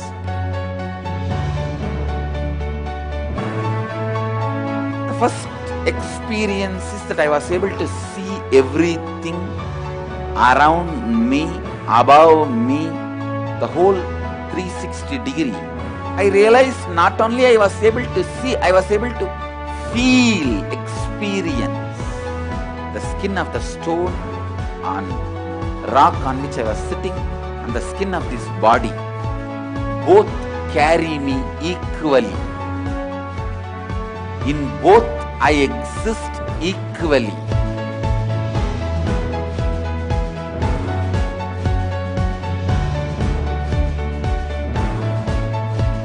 Sangha is a place where the tattvas are taught to you, and till it becomes satya, you are supported.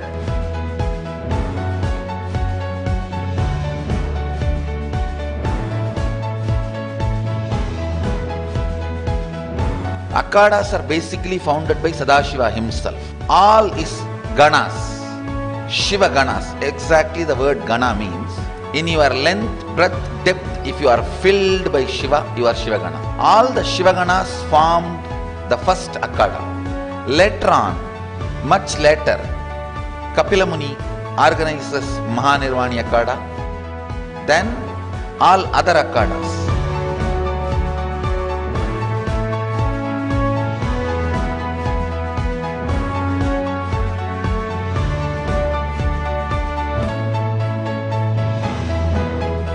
As Mahamandaleshwar of Mahanirvani Akhada, the oldest apex body of Hinduism, I welcome every one of you.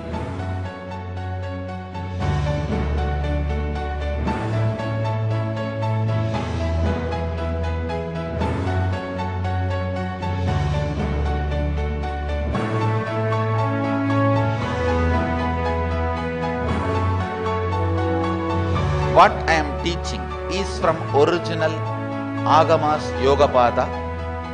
The science very clearly declares, Sadashiva is very clear, manifestation of these powers happen when you experience oneness with Sadashiva,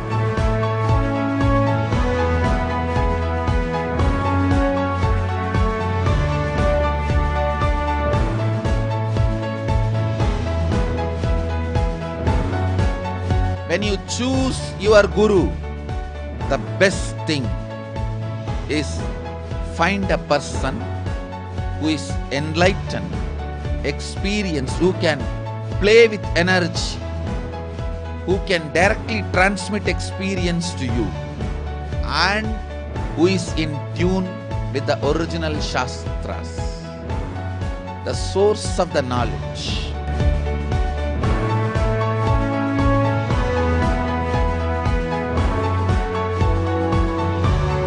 All the revealed scriptures available about the yoga directly by Sadashiva for you to do research, study, practice, question the people who teach. Let us go on contributing.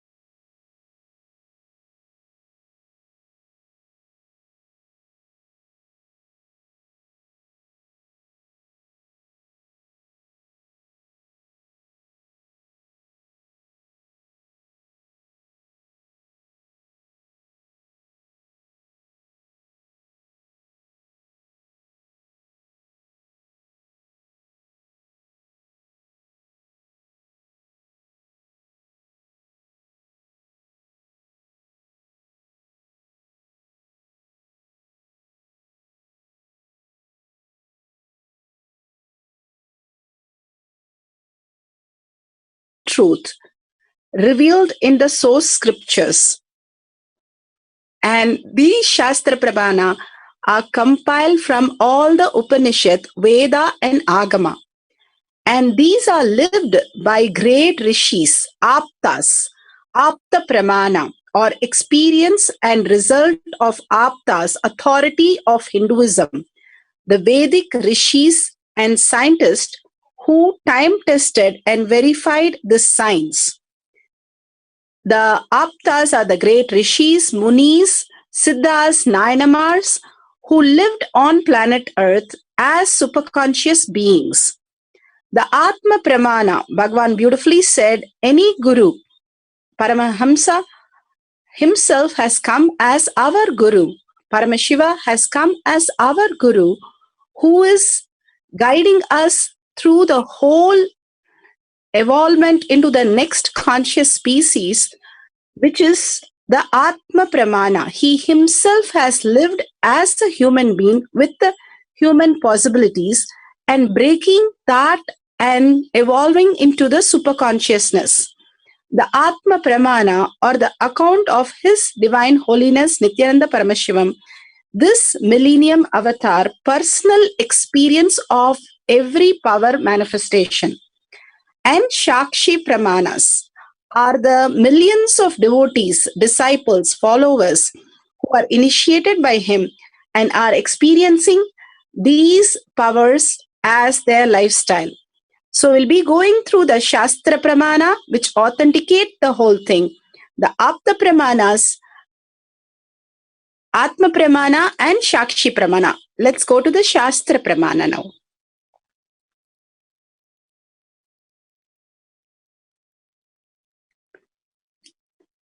Power of Mahima, power of increasing height of body and object, is taken from the Shiva Samhita 5.76 to 7.8. Maranam ghadhyate tena sakenapi na ghadhyate tasya syat paramasiddhir animadi guna prada Vayussannachadate dehe Bhaved dhruvam Akashapanakajagalpti Yusamapi vadhate मरणं खाद्यते तेन सकेनापि न खाद्यते तस्य स्यात् परमा सिद्धिर् अनिमादिगुणप्रदा वायुः स न चरते देहे रसवृद्धिर्भवेत् ध्रुवम् आकाशपनकजगलप्तीयूषमपि वर्धते. Beautiful. This is from Siva Samhita 5.7678. And here Bhagavan beautifully translates, death is eaten by him, he is eaten by none. So beautifully Bhagavan today told us how when we are in obsessive compulsive syndrome, we are constantly driven by the mind, which is obsessed. We are obsessed by the mind, the thought currents as reality. The perception of our reality is only because of the obsessive thought currents continuously happening from the past, which is a patterns which we experience again and again like a broken tape recorder. And continuously it leads to boredom and tiredness because it is repeating so many times. And finally we get into the disease and death. Here Bhagavan says, if you live as Ishtadevata by the power of inspiration based on Ishtadevata, Bhagavan himself as our deity or any other Ishtadevata or Atmalinga, you will be taken to a higher plane, because beyond your mind, beyond that obsessive compulsive, constantly which is nagging you and which is going on and on and on, and that could be switched off by the decision that your way of making decision, thinking, everything is based on your Ishtadevata and inspired way, not out of the compulsive again and again thinking of the same thing. Bhagavan beautifully says in many satsang also, the detox program really cleans the lower chakras, which really takes out the toxin, which stops us from making those decisions. He funnily says in more one satsang that when we have the diarrhea, we are more revealed and very calm and fine. That's because whenever the stomach gets cleaned completely, we all feel so happy and fine. But we can't have that every day. The best Bhagavan again and again tells us on Nirahara, and how whenever the lower three chakras, when the toxin in the body is clean, we are experiencing the higher and higher reality in much subtler way we can understand, because these realities, the frequencies are higher frequency. Bhagavan beautifully says the dog whistle or the cat seeing in the dark is very much possible for us, but these senses are blocked because constantly we are in delusion and we forget the possibility that we can experience. When there is a rain, the smell of the mud is what we constantly should experience. But unfortunately, because of the continuous food and everything that we intake, the toxin in our body does not allow us to smell the basic sand. Like this, we are constantly driven into the obsessive compulsive syndrome by the mind. The mind is constantly telling us, this is what is right, this is what, why is this not working, why it is getting delayed, oh, I cannot do this. All that statement which the mind gives in any level. If you go to any level, if you're doing meditation, it'll ask you a question in that also. No, I don't think you're going to get anything. It'll always keep on pulling us down into our delusion. But once we understand it is the deity, the Acha Avatara or Nija Avatara, which is actually functioning through us as reality, the more and more we start taking the space of Paramashiva is functioning through us as Ishtadevata, we will be causing all the things we want as reality. the more and more we are in the obsessive compulsive syndrome, which is the mind reward, which is based on skills, knowledge, the impressions, all opinions and judgment, we are going to go into the suffering cycles and death is eaten by him. So here he beautifully says, death is eaten by him. He is eaten by none. He manifests the highest power of Ashtama Siddhis, Ahima, Lahima, Mahima, etc. We are going to do the power of Lagima today. The Vayu, the wind energy, moves equally throughout the body. The juice of the body also are increased. The next nectar exuding from the lotus also increases in him. The ethereal lotus that is in us in the Sahasrara starts reflecting consciousness when we are in the deepest gratitude, understanding that Paramashiva is functioning through us in every possible way. The more and more we are in gratitude that Bhagavan himself is taking that, whether it is a small headache or something major financial decision, in everything, he is there to manifest our reality, what we want. So beautifully he says, I am available. The more and more we connect to the Ishtadevata and Bhagavan himself as our deity, who's a living Nija Avatara, who's the avatar of the millennium, if we connect to him, it's a simplest way to manifest the highest power. Without any of our doing tapas, Bhagavan himself, just by feeling connection, can manifest all the powers. Just like he said, the Gurukul Balasans start manifesting all the powers just by connecting to the simple integrity with him. So we'll go to from Shastra Pramana to Apta Pramana.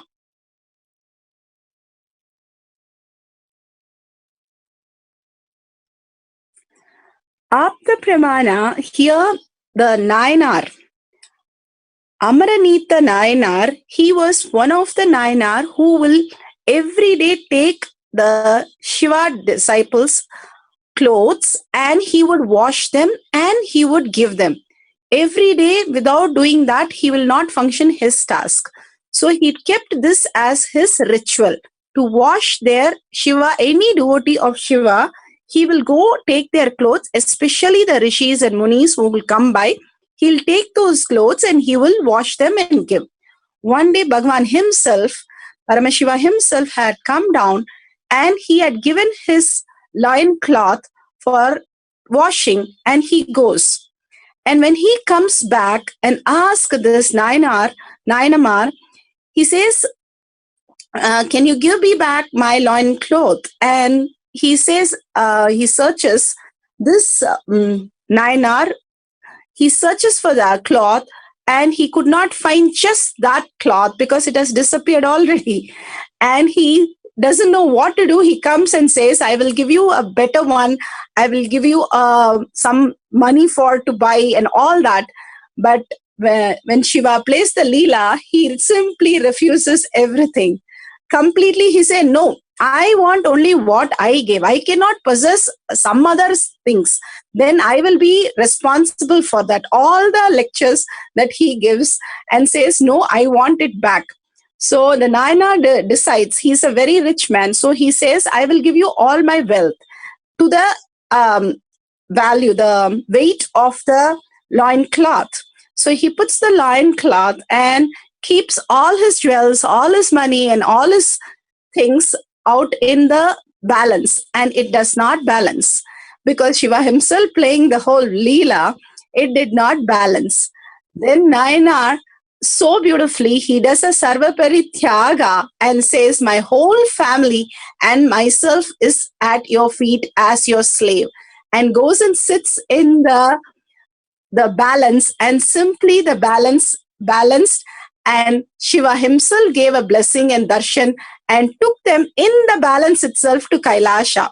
Such a beautiful story that how these Nayanamar lived very simple, integrated lifestyle. Even for the simple things, they made decision from only Ishtadavatas.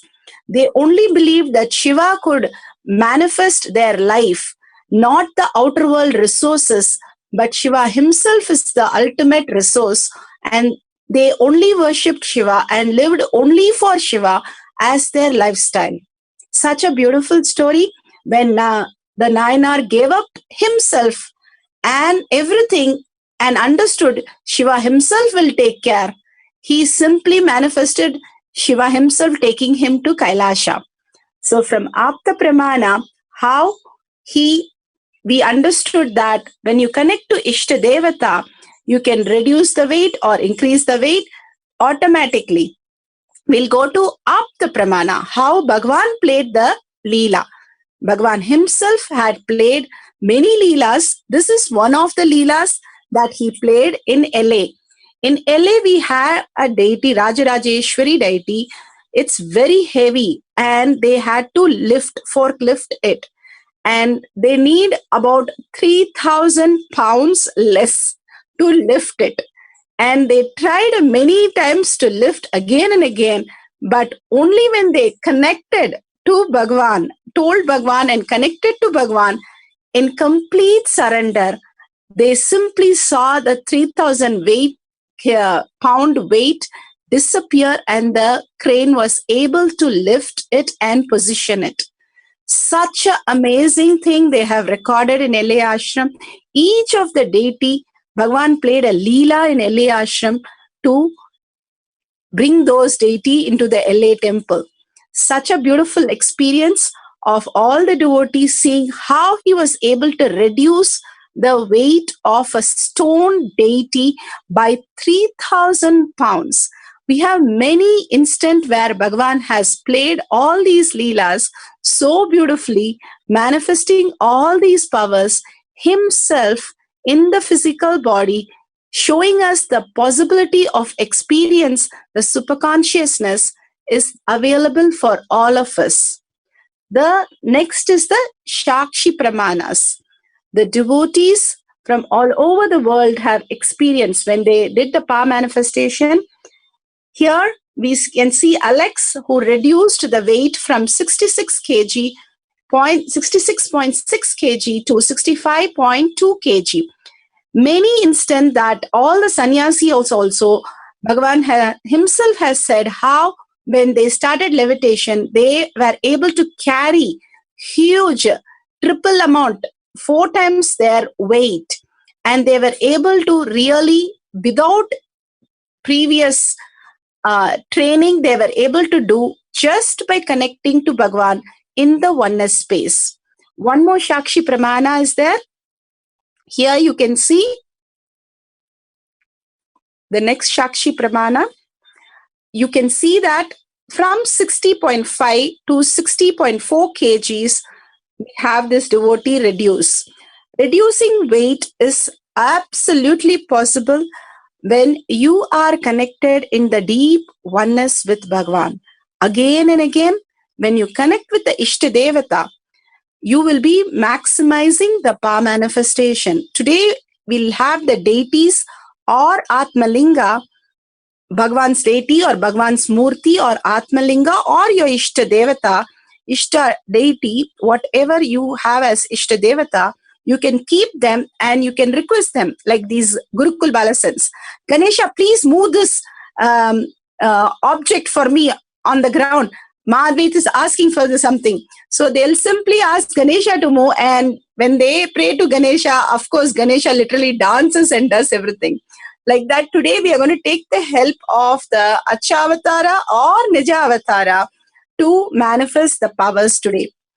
So we'll have few terms understood like Shaktipada before we start the whole session. And we'll listen from Bhagavan himself about these beautiful words. First is the Shaktipada. We keep saying the word Shaktipada. What is Shaktipada? Becoming one with the cosmic soul. Shaktipada, the process. It is the presence just sitting that makes the individual soul one with the cosmic soul. When you are in the oneness continuously with Bhagavan, Suddenly you realize that you are the Paramashiva who's manifesting everything in your life. Now we'll have a small clipping of Shaktipada by Bhagavan himself, explaining it beautifully.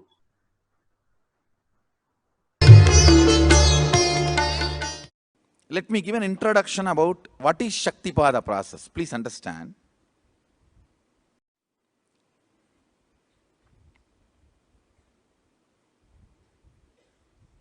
You would have seen or heard about how the chicken sits on the egg and hatches. Of course, in the modern countries, this does not happen. Machine sits on the egg and or egg sits on the machine. In those days, originally when hens and chicken were getting produced on the planet Earth, the hen used to sit on the chicken and hen used to sit on the egg and the chicken will come out of the egg. See, same way, Sadashiva sitting means the ultimate cosmic energy sitting on the individual soul and making the individual soul into cosmic energy is Shaktipada. Hen sitting on the egg and making the chicken happen, same way. You may think, how come, what is going on here? That hen is only sitting just by the body heat of the hen, the egg is becoming chicken. Because no surgery is done and nothing goes inside. It's only sitting. Same way, it is just sitting. It's only the presence, the Shaktipada makes the individual soul into cosmic soul.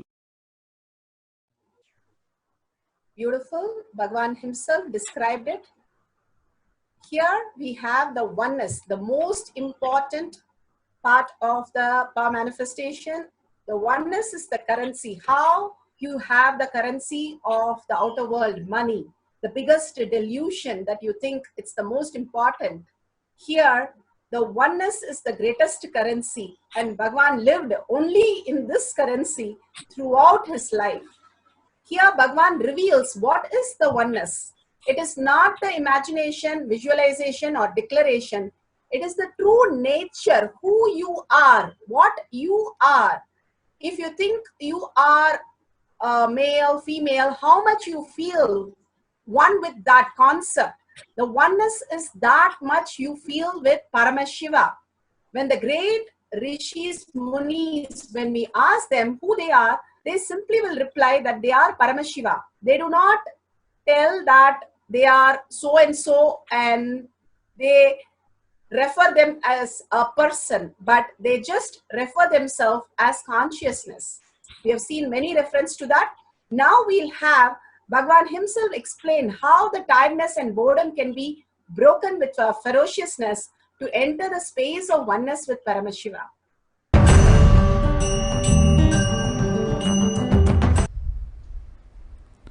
Oneness is not imagination. Oneness is not visualization. Oneness is not even just declaration. It is your existence.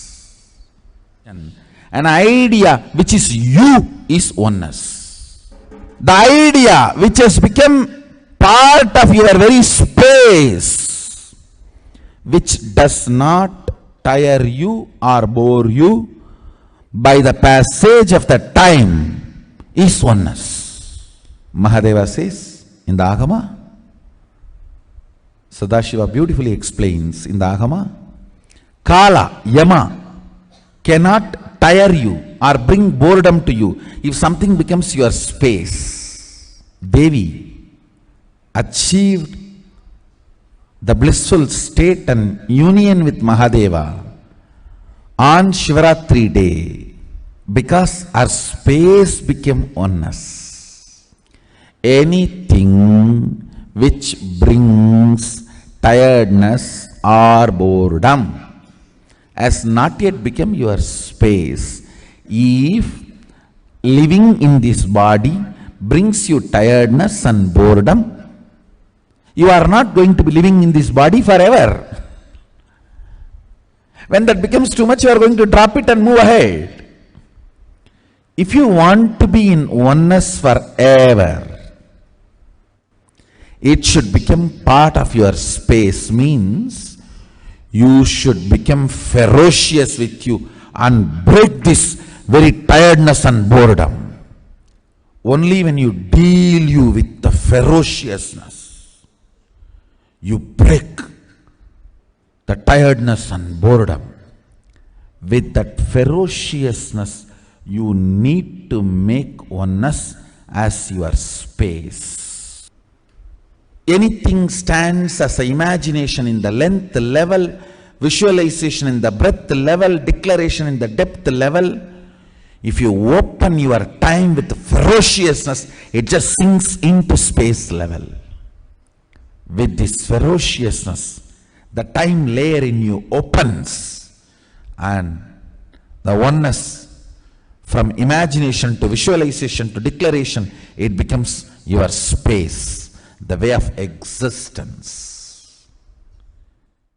So beautiful. Bhagavan explained how the oneness is the currency, which is the space, who you are. That's all about it. Be unclutched. What is unclutched? The neutral space between two thoughts is to be unclutched. When you are continuous happening, the thoughts are continuous happening, we are in connection with the outer world. When we unclutch from that, let go a little bit and step out of that, how you step out of the room for a nice breath, like that, when you step out, something vast is there. And which is the space of unclutch, which is silence, which is the bliss, which is the ultimate space that you can experience. Now we'll listen to Bhagavan's words itself, because each of the words become the mantra. When we listen and get initiated into all these from Bhagavan's words, again and again listening to this, just by listening, we can experience those words into reality. That is the power of listening to a guru, because he speaks from no mind. We also fall into the same space. When you keep on listening to the guru, you start really experiencing this. That is why we are again and again playing this beautiful clipping. Now we'll be seeing a small clipping on unclutch.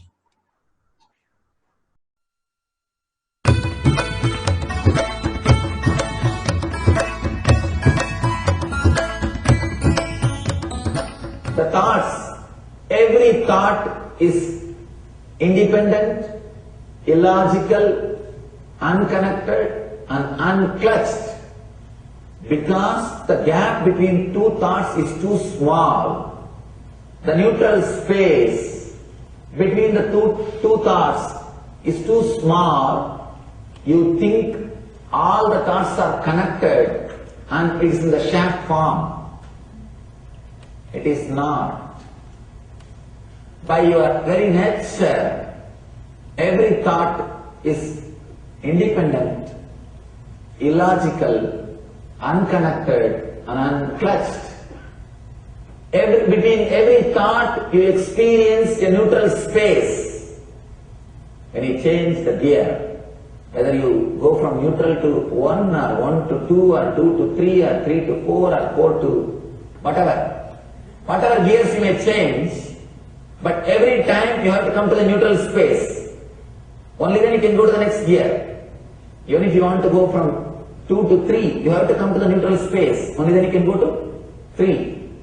Same way, between every thought you experience a neutral space. You experience a neutral space between every thoughts. Between every thought. That neutral space, that silence is what I call peace or bliss.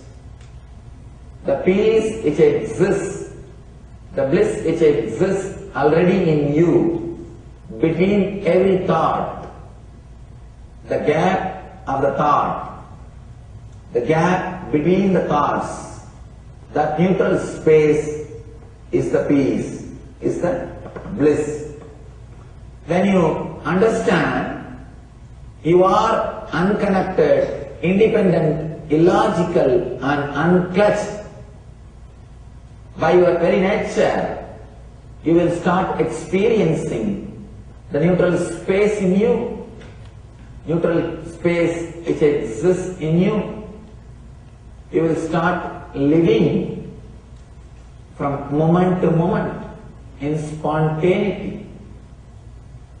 We need to understand one more thing. This technique of be unclutched, it does miracles in your being, in the body level, or in the mental level, or in the being level. In every level, when you understand the truth, by your very nature, you are unclutched. The tremendous quantum transformation. You take a quantum jump, the transformation happens in quantum, not step by step. Just on jump. You take a quantum jump and experience the truth awakening in you. Yes, beautifully Bhagwan gave us how the unclutch works. Now, few more things which we want to go through is initiation, the most important. Bhagwan's darshan is so important because the whole space that shifts when Bhagwan initiates us. When you go into a temple, the frequency changes in you. That is why you experience the peace inside. Suddenly your thoughts just drop to a very low level. That is the frequency increase in you. That is exactly which happens when you see Bhagwan in even a flyer or even one small corner. Something else happens in all of us, which is the initiation. Bhagwan initiates through everything, Facebook or in real, putting his hand on your head. Everything is an initiation. Every word is an initiation. Understanding that it's beyond words that Bhagwan is giving us, that which cannot be grasped by the words, because the words are still in the mind. Mind cannot grasp what is consciousness. How the wave cannot understand the ocean. The ocean is too large for the wave to understand. It can only just merge. It's not a work, but it's just an experience. Same way, when we move from the words to the experience beyond that, that Bhagwan has initiated us into the higher reality. So we will hear a small clipping on initiation before we go into the instruction for power manifestation.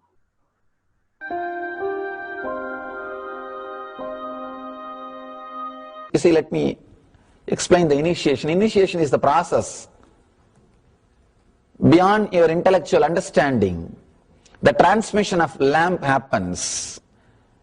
Now, you understood something intellectually.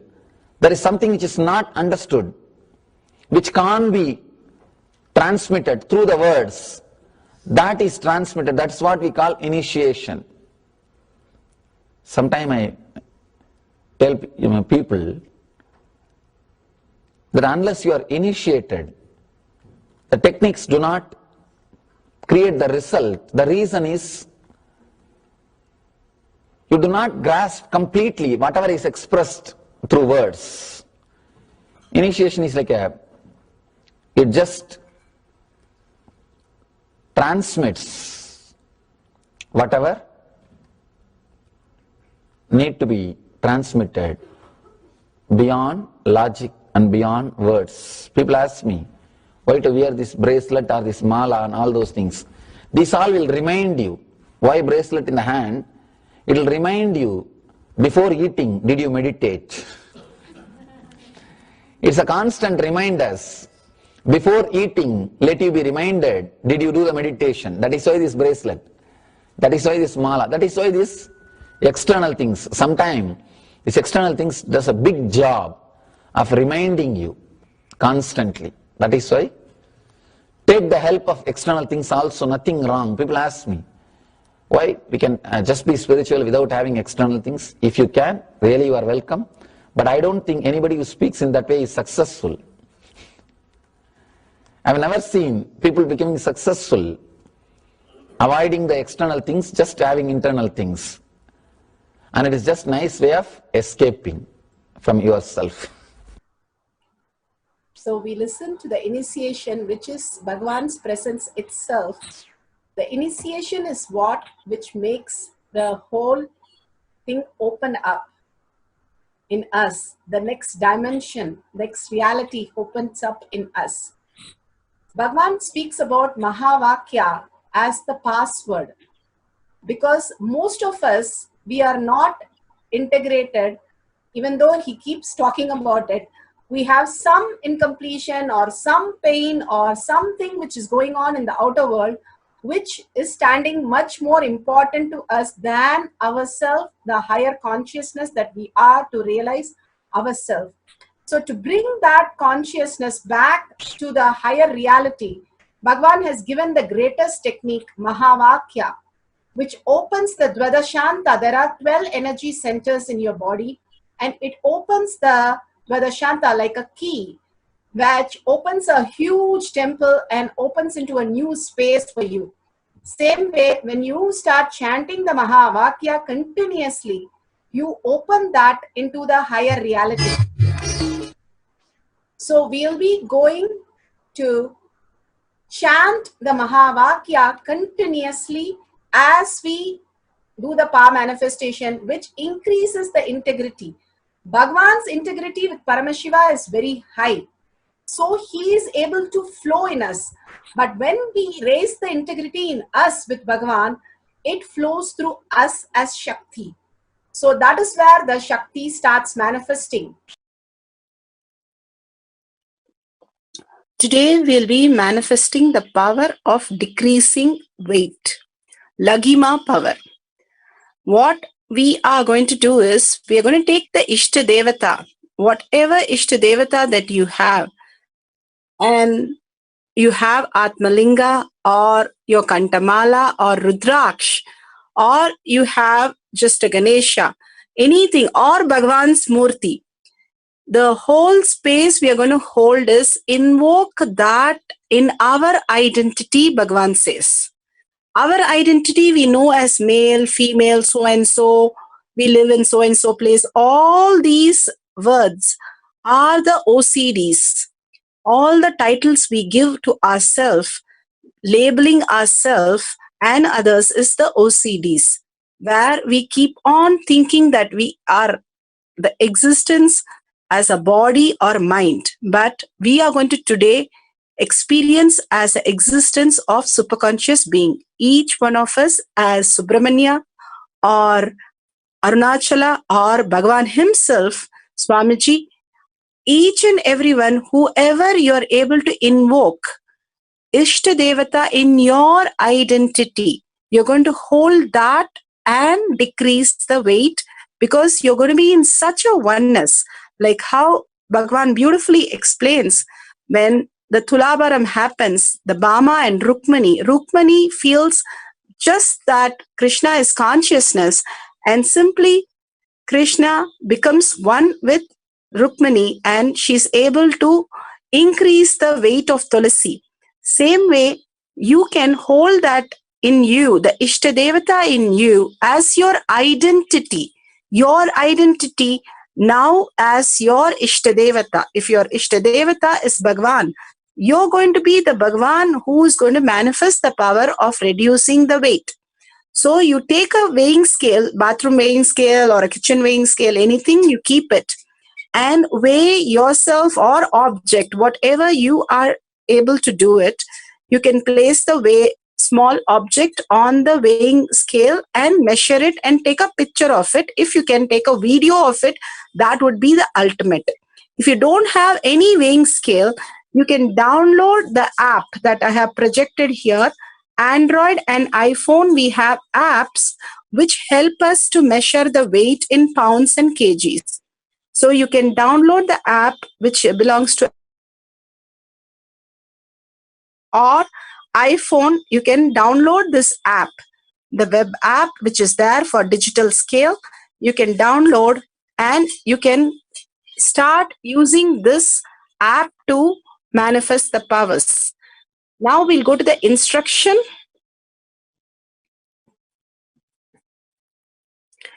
You're going to sit straight, comfortably sit down and sit straight with your head, neck and back in a straight line. Continuously remember Bhagavan in your third eye. Bhagavan says, Manata Mukti. Just by remembrance of Bhagavan, you get liberated. So again and again, bring your awareness. Whenever we bring the awareness to Agnya, the third eye, we are in the Turiya state already. And the Turiya Theta happens when you do the absolute unclutching, Tyaga of not just the wealth or person or body or mind is the ultimate Tyaga. The doing the Tyaga of outer world things is one step, but doing the Tyaga of your own body and your mind to the level that you are now Acha Avatara, your Nija Avatara. Literally, you're bringing the deity and installing as your identity today and manifesting as the identity itself. So here, absolute unclutching. As Paramashiva himself, Bhagavan always says, he is Paramashiva also, he says, because for us to understand, we are also Paramashiva. He says so beautifully, if you're human body, you are telling a lie. You're also human body because you are Paramashiva expressing the superconscious space of Paramashiva from this human body. So with a simple integrity with Bhagavan and experience the oneness, the darshan that you had, bring that darshan, continuously experience that as your reality, as your identity, and experience the highest reality. With a deep listening and contemplating on this great truth that Bhagavan said, the Ishtadevata as your identity, and experiencing that as your reality and raising your frequency and manifesting continuously your reality in every possible way. The one more he has added to it, why Bhagavan gives multiple things so that your mind does not come and interfere but just gets dissolved in your third eye. He asks you to remember Bhagavan in your third eye. He asks you to do the Tyaga, the unclutch, ultimate unclutch, and contemplate on the truth that Bhagavan has given as the deity, as your identity, the Ishtadevata as your identity, and chant the Mahavakya continuously. The whole being vibrates. You will simply fall into the no thought zone where you will experience oneness with Bhagavan. Just merge with Bhagavan and you will see yourself simply manifesting the weight completely different in such a beautiful way. So let's start with sitting straight with your head, neck and back in a straight line. Remember Bhagavan in your third eye. Absolutely unclutch from this world, and whatever your Ishtadevata is, visualize that Ishtadevata as your identity and chant the Mahavakya, holding the oneness space, chant the Mahavakya, Om Nithyananda Paramashivoham. Let's start.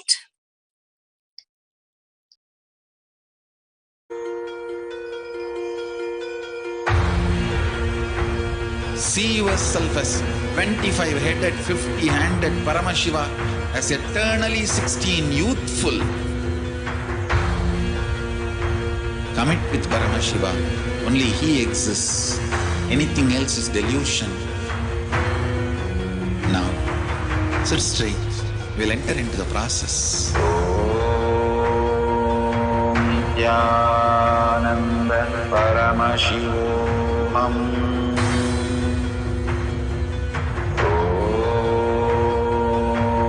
Nithyananda Paramashivam.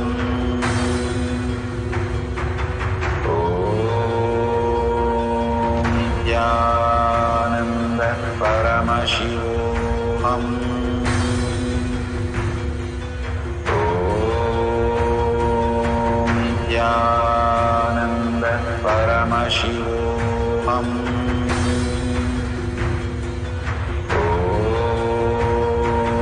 Nithyananda Paramashivam.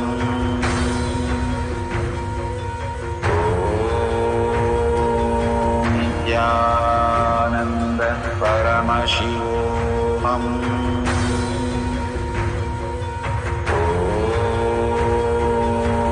Nithyananda Paramashivam.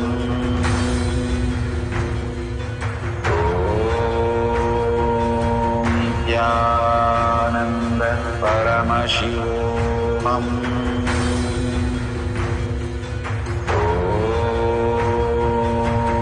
Nithyananda Paramashivam.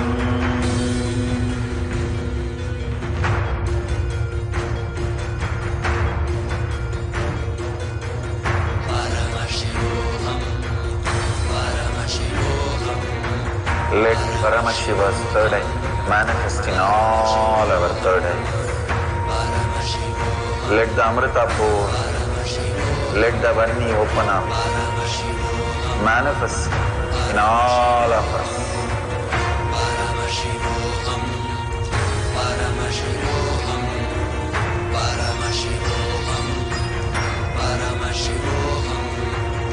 Let Paramashiva overflow, manifest the powers in all our third eyes. Nithyananda Paramashivam.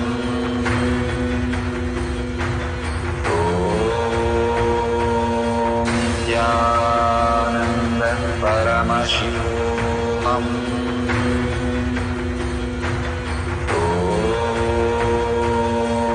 Nithyananda Paramashivam.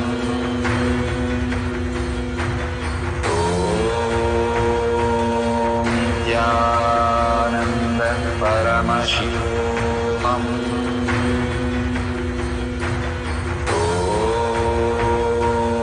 Nithyananda Paramashivam. Nithyananda Paramashivam.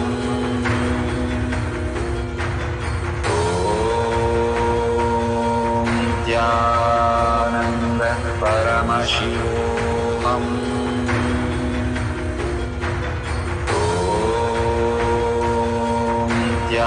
Nithyananda Paramashivam.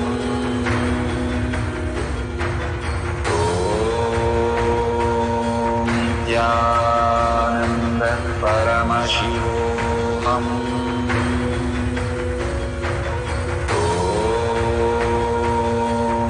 Nithyananda Paramashivam.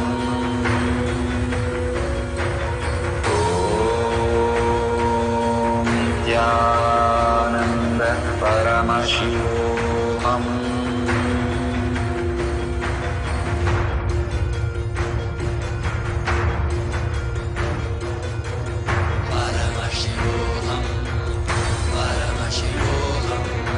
Let Paramashiva's third eye manifest in all our third eyes. Let the Amrita pour, let the Varni open up, manifest in all of us.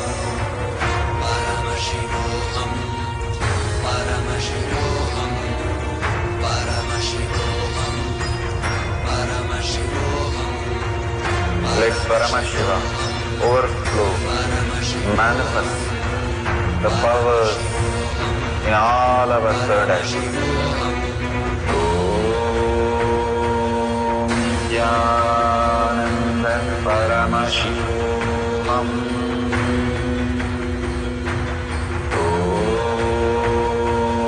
Nithyananda Paramashivam.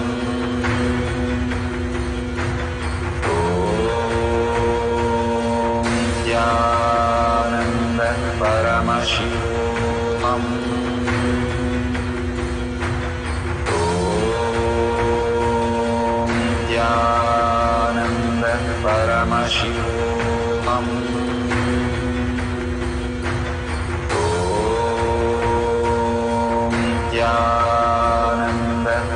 Paramashivam.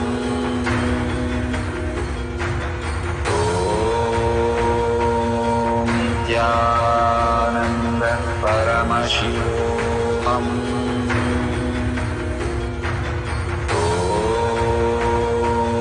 Nithyananda Paramashivam.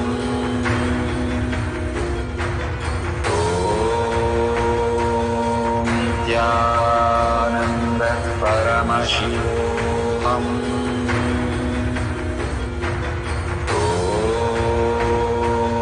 Nithyananda Paramashivam.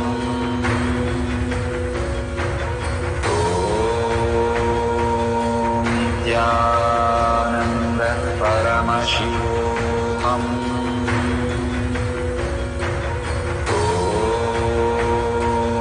Nithyananda Paramashivam.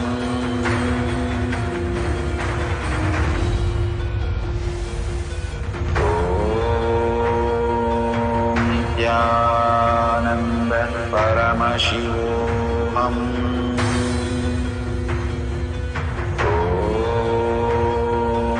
Nithyananda Paramashivam.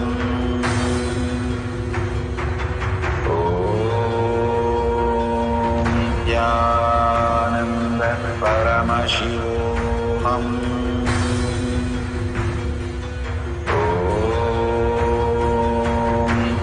Nithyananda Paramashivam.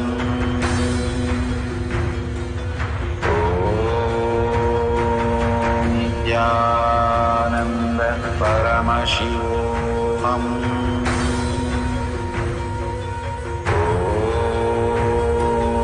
Nithyananda Paramashivam.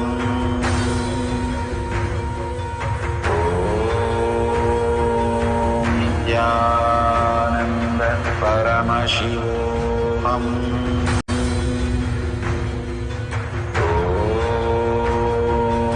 Nithyananda Paramashivam.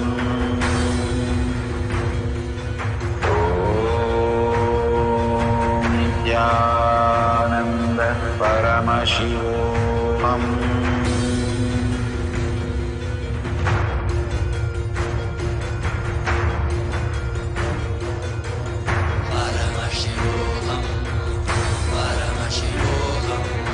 Let Paramashiva's third eye manifest in all our third eyes. Let the Amrita pour, let the Varni open up, manifest in all of us.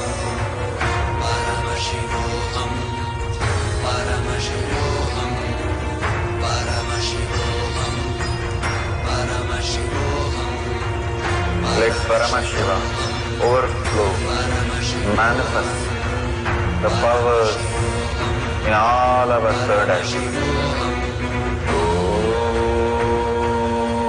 Nithyananda Paramashivam.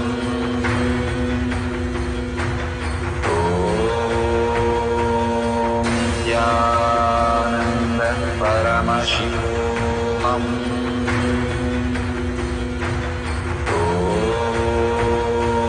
Nithyananda Paramashivam.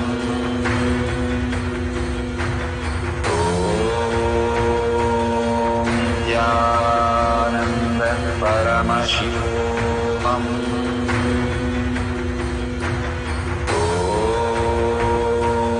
Nithyananda Paramashivam.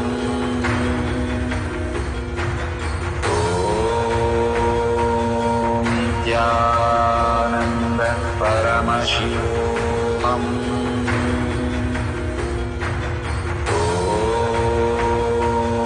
Nithyananda Paramashivam.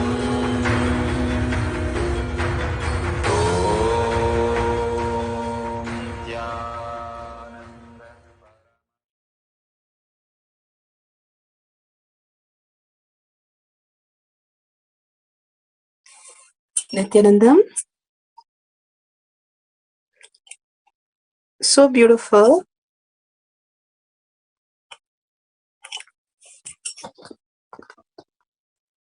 Here we finished the first round. Now you can check the weight that either the object or your weight has changed. You take a picture of that now. If you're not yet manifested, that's perfectly okay. You can have the will persistence. The will persistence is will is something you do a sankalpa, something you see it happen very clearly. Anything in the world, when we are very sure that is going to happen, we have many times manifested that as our reality. Especially you connecting to Ishtadevata. Bhagavan beautifully says example of Ganesha. When you call Ganesha, he's there with his big elephant face and his big stomach, and he's going to come and ask you, what do you want? Literally, he's going to manifest that reality for you. So the more and more we connect our identity as reality, we will simply manifest it more and more. And we are sure that all the god and goddesses who are running the whole planet can manifest these small things for us to experience their presence as our identity. Now, with the will persistence, we'll have another cycle of 10 minutes. Deeply connect to the Ishtadevata as your identity. Like how Swamiji said about Ganesha, bring in your identity as Ganesha himself or as Swamiji himself and deeply connect to him. And remember Bhagwan in your third eye. Continuously contemplate and chant the Mahavakya. Absolute unclutching. Any thought comes, how will the deity come? When will he come? If he doesn't come, it doesn't move. Nothing has happened. All this is OCD. Just complete with that. Do the Thyaga, which is not there. This tape recorder, which you recorded before 7 years, is not real. Stop playing that. Tell very clearly, I am going to be in the space of what I perceive I want to manifest as reality. The will is something you clearly see it happen. Make a sankalpa of that and have the persistence to see it happen. How? The beautiful chicken, Bhagwan said, it hatches from inside and becomes a chicken. From the egg, it opens from inside. If you open from outside, it is no longer a chicken. It's gone.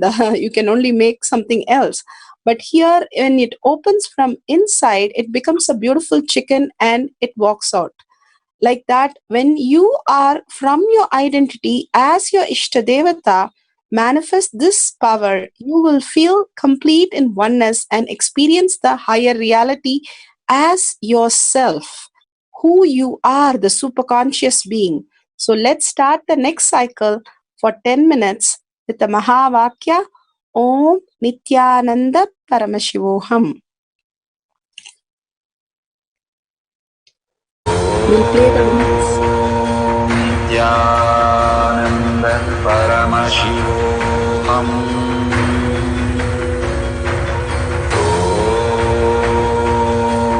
Nithyananda Paramashivam.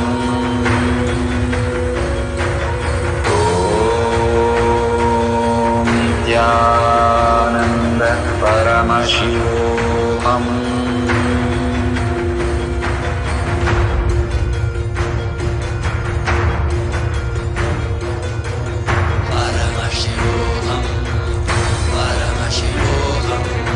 Let Paramashiva's third eye manifest in all our third eyes. Let the Amrita pour, let the Vanni open up, manifest in all of us.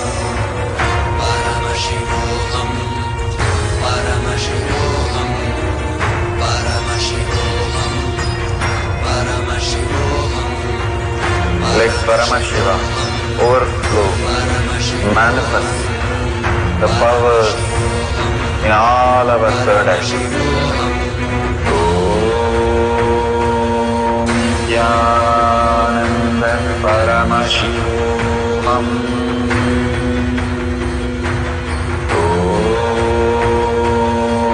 Nithyananda Paramashivam.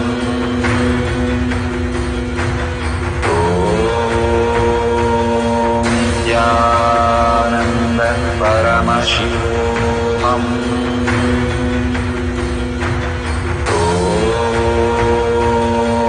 Nithyananda Paramashivam.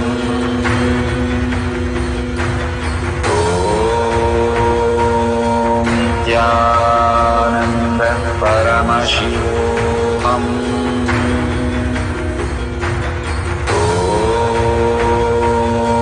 Nithyananda Paramashivam.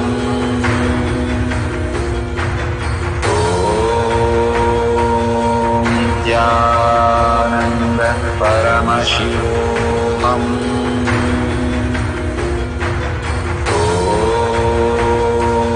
Nithyananda Paramashivam.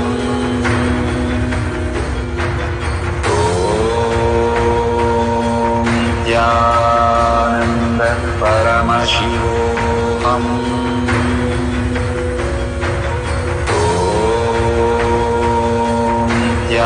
Nithyananda Paramashivam.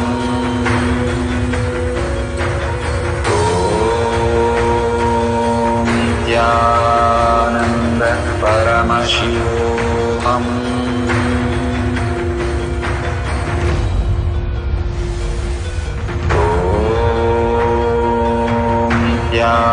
Nithyananda Paramashivam.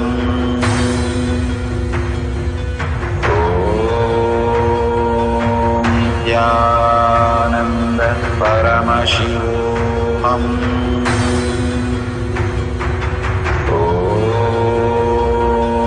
Nithyananda Paramashivam.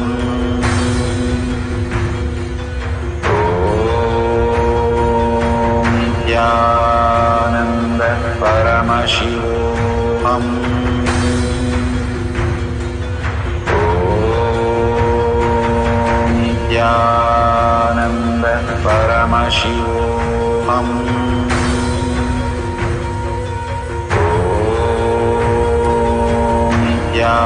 Nithyananda Paramashivam. Nithyananda Paramashivam.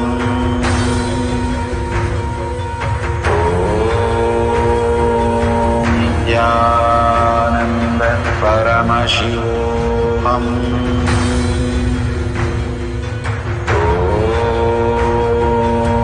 Nithyananda Paramashivam.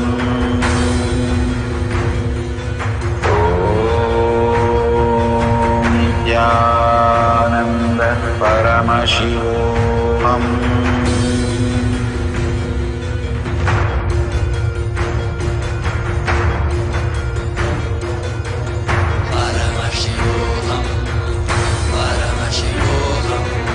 Let Paramashiva's third eye manifest in all our third eyes. Let the Amrita pour, let the Varni open up, manifest in all of us.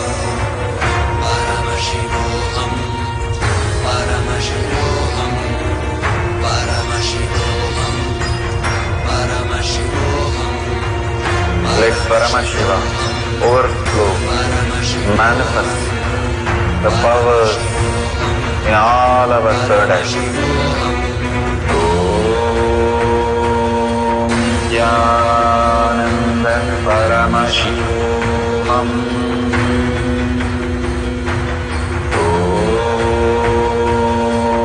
Nithyananda Paramashivam.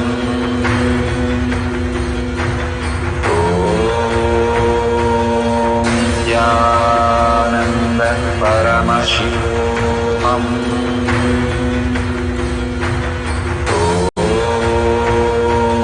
Nithyananda Paramashivam.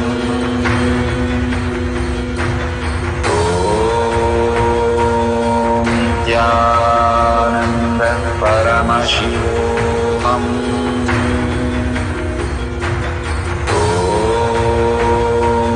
Nithyananda Paramashivam.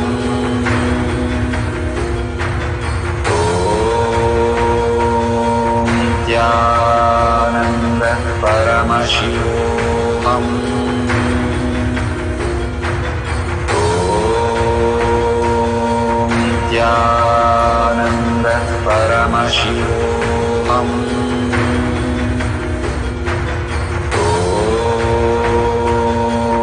Nithyananda Paramashivam.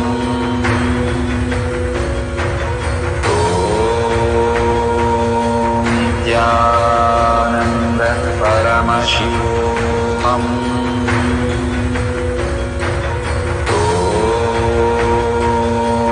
Nithyananda Paramashivam.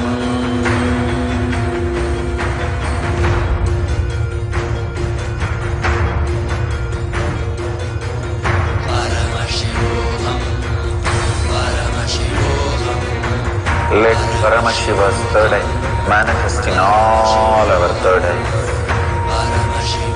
Let the Amrita pour, let the Varni open up, manifest in all of us.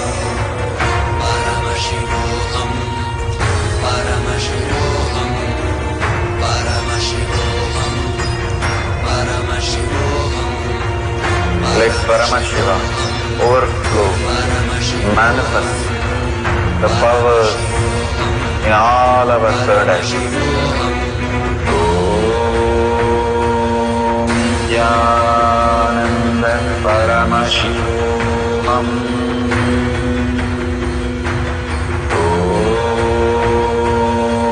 Nithyananda Paramashivam.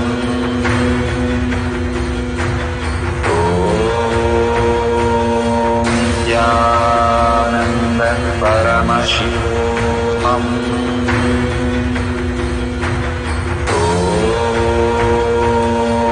Nithyananda Paramashivam.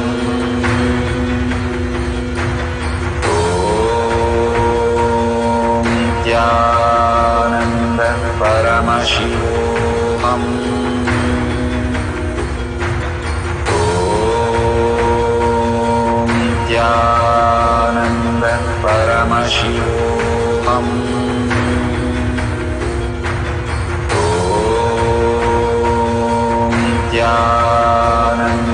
Paramashivam.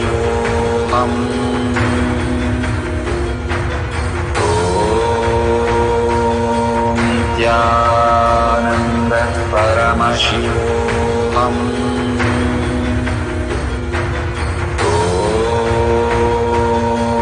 Nithyananda Paramashivam.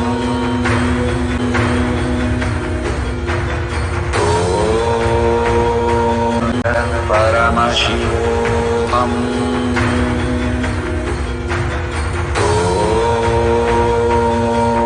Nithyananda Paramashivam.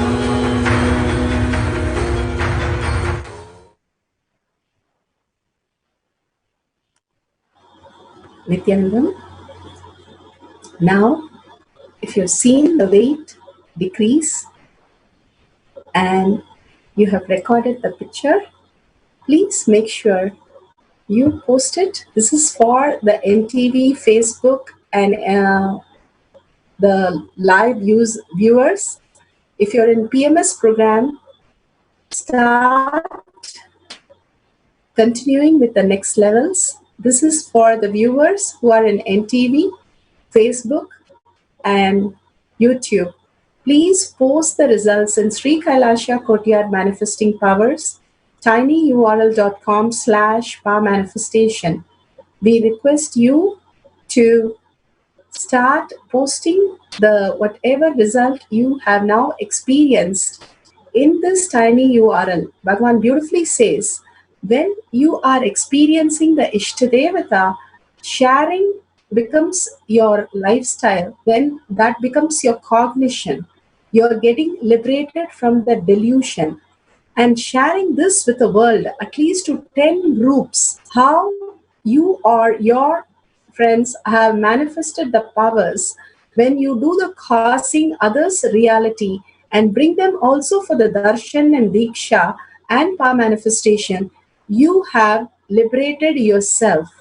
When you live as Ishtadevata and you're manifesting your reality as you want, no diet, nothing, simply reducing your weight or reducing the weight of an object was so simple for you today. because you became one with Paramashiva and you experienced the space of Paramashiva, which is the real you as you experience. So let's make sure we share it in Sri Kailasa Courtyard Manifesting Power Group. It takes only few seconds to upload the picture and just write your couple of line comments that how you experience the Ishtadevata as your identity today and experience the change in the weight. tinyurl.com/power manifestation. Whenever you manifest the powers, you surrender to Bhagwan's lotus feet. Because anytime you surrender to Bhagwan's lotus feet, you start manifesting next level of power manifestation. So whatever you have cognized and experienced and manifested, just surrender to Bhagwan's feet, lotus feet, and with a deep gratitude and seeking. What we seek is what we perceive as our reality. So with a deep seeking and gratitude that Bhagwan himself played the role of your identity, manifesting this power, or any Ishtadevata, bring that deep gratitude and oneness, thank them for experiencing this beautiful power manifestation and request them, pray to them with a deep gratitude that this should become your existential reality, your life itself. With that beautiful space, let's visualize Bhagavan in third eye and close the session with the Purna Mantra. Om Purnamada Purnamidam Purna Purnamudashyate Purnasya Purnamataya Purnameva Vashishyate. Om Shanti Shanti Shanti. Hari Om Tat Sat Sarvam Bhagavate Sri Nithyananda Paramashivam Padukarpanamastu. Om Nithyanandam. Thank you, everybody. Thank you so much. See you all tomorrow again for the power manifestation session. Thank you. Nithyanandam.